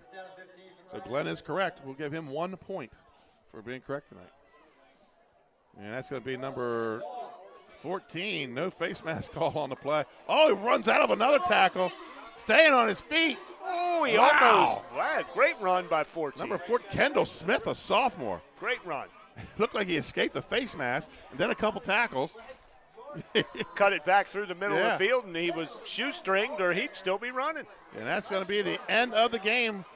And that's your final score. Sussex Central 39, Caesar Rodney 0. Folks, we're going to take a commercial timeout, and we're going to come back with our post-game awards. Be right back.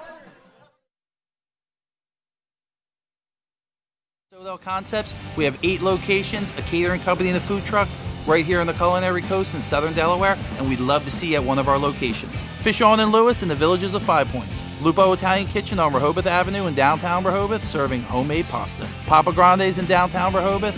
Our treetop deck has the best happy hour around. And Matt's Fish Camp, located on Route 1 in North Bethany Beach, your classic seafood shack. At Sodell, we believe in beautiful, simple food and making the world a better place. See you soon.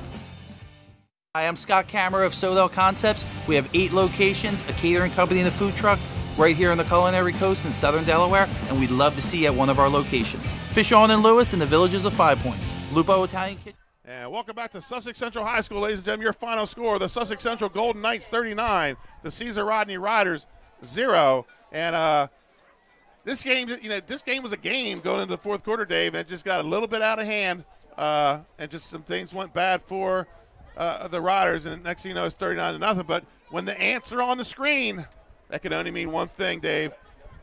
Who's our pest of the game? You know, I like the kid from Caesar Rodney. Yeah. Our pest of the game is number 20, Christopher Evans. Evans, tough on defense, sustained some drives, got some first downs. He kept this a game going into the fourth quarter, and then he wasn't done. Yeah, no, and kid's a sophomore. Yeah. He's a competitor. He's going to be a player for the Riders in the future.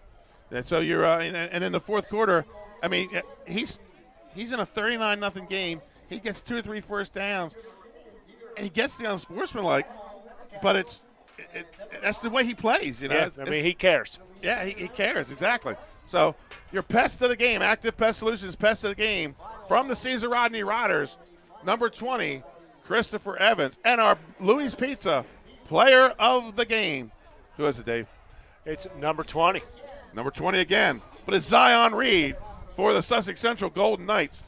And what a game he had. And I have his stats right here. 12 carries, 118 yards, 2 touchdowns for the senior. And plus an interception. Plus an interception on defense and a ton of tackles. But he has been the guy every game, Dave. I think we've done 3 Sussex Central games, and he's always right in there in the conversation. Yeah. And this time, he is your Louis Pizza player of the game. So look for those guys. Their pictures coming up on Twitter. Trey Mitchell, our cameraman, down on the field now, trying to grab some headshots for us. And let's go to the final stats. Sussex Central, 339 yards total offense, 67 in the air, 272 on the ground, 15 first downs, and just the 1 turnover. And then their carry, like we already said, 118 yards for Reed. Shepard Parker, 6 carries, 34. Williams, 9 carries for 35 yards. And Philip Stratton, 4 carries for 43. Also getting some carries for the Riders, 3 for 25 was these are catches. I'm sorry, 3 catches for 25 yards for number 7, Smith, and then 2, Williams had the touchdown catch. Barnes, 4 of 11 for 67 yards and a touchdown. And Dave, going into next week, week number 10, the Sussex Central Golden Knights, they're 8-1, and they face Indian River, a game they should be heavily favored in. Caesar Rodney headed over for the Civil War. Their postseason probably done. Yeah. But I thought they played very well. Yeah. And it just got out of hand. It got out of hand, and really the story again is Sussex Central's defense. They're a dominating defense right now. Watching our cameraman dab up his wrestlers as they Trey Mitchell, our cameraman, is the assistant wrestling coach at Caesar Rodney's. They were there keeping their heads up as they leave. They have a big season ahead of them coming up, and we'll talk about that next week as we start getting into winter sports. Yeah. But while we got a few minutes, let's talk a little bit more about the Division I field hockey tournament coming up, because we got cut short there at the half. Like you said, it looks like until you're proven wrong, it's going to be a Olympic Conference team coming out top bracket. I mean, and you know, Cape is the 1 seed. They've beaten all of the Henlopen Conference teams this year, but Polytech's got a good young squad. Smyrna's got a good young squad, and you know, the state tournament is a whole different deal. But it is interesting that. Yeah. I don't know if you drew them out of a hat 100 times if you could get all 4 of them up there at the top of the same bracket. So you would say right now Cape's biggest opponent would probably be in the semis and possibly Polytech if they were to meet. Or Smyrna. I saw them play Smyrna. Smyrna was an athletic team. They know how to play, and hockey is one of those funny things. It's kind of like soccer. You can outshoot them 20-1, but if their one goes in and none of yours do, you lose. Right. Let's talk Division II a little bit. Obviously, Delmar the favorite. They won before it became two divisions. They won the state title. Then they won the Division II last year. That's right. Who's in their way? They got Tower Hill at the bottom of that bracket as the 3 seed. Tower Hill plays on a fast turf all the time. They have a good facility. They're well coached. I know that Rob Nadera is no longer there, but they put it on Dover early. It's hard to compare them because of the conference schedules of the Henlopen conference teams. Where they have to play they have to play everybody in the north and the south. There's very few games that they can pick up, and when they do, they try to go across the bridge and get one of these teams from Anne Arundel County. I see Delmar's been doing that too. Delmar's been playing some of the Maryland Powers. Yep, and that's what you got to do. And sometimes you get a good game, and sometimes you get beat, but ultimately you want to win a state title. Right. David, once again, I want to thank you for joining us for the games on here for 3J Sports. Hopefully you enjoyed it as much as I have. We can have you back. Absolutely. And, playoffs coming up, and hopefully we'll be able to cover some games. We'll see. It's all up to the DIAA and the NFHS. Yep. As you know, folks, when the semifinals come around, we will be switching over to the NFHS network, and we'll be doing our football coverage there. But stay with us Wednesday night, Rehoboth Beach. Buffalo Wild Wings, we have the 302 weekly show Wednesday night. Like I said, Jody Holloman, head coach of Delmar Wildcats field hockey, then Dave Hearn and Ed Manlove coming into the final game of the season, the Kiwanis Trophy game. So, folks, from Georgetown, for Dave Marvel, for Trey Mitchell and Dave Frederick, I'm Benny Mitchell. Have a good weekend, folks, and enjoy your sports weekend.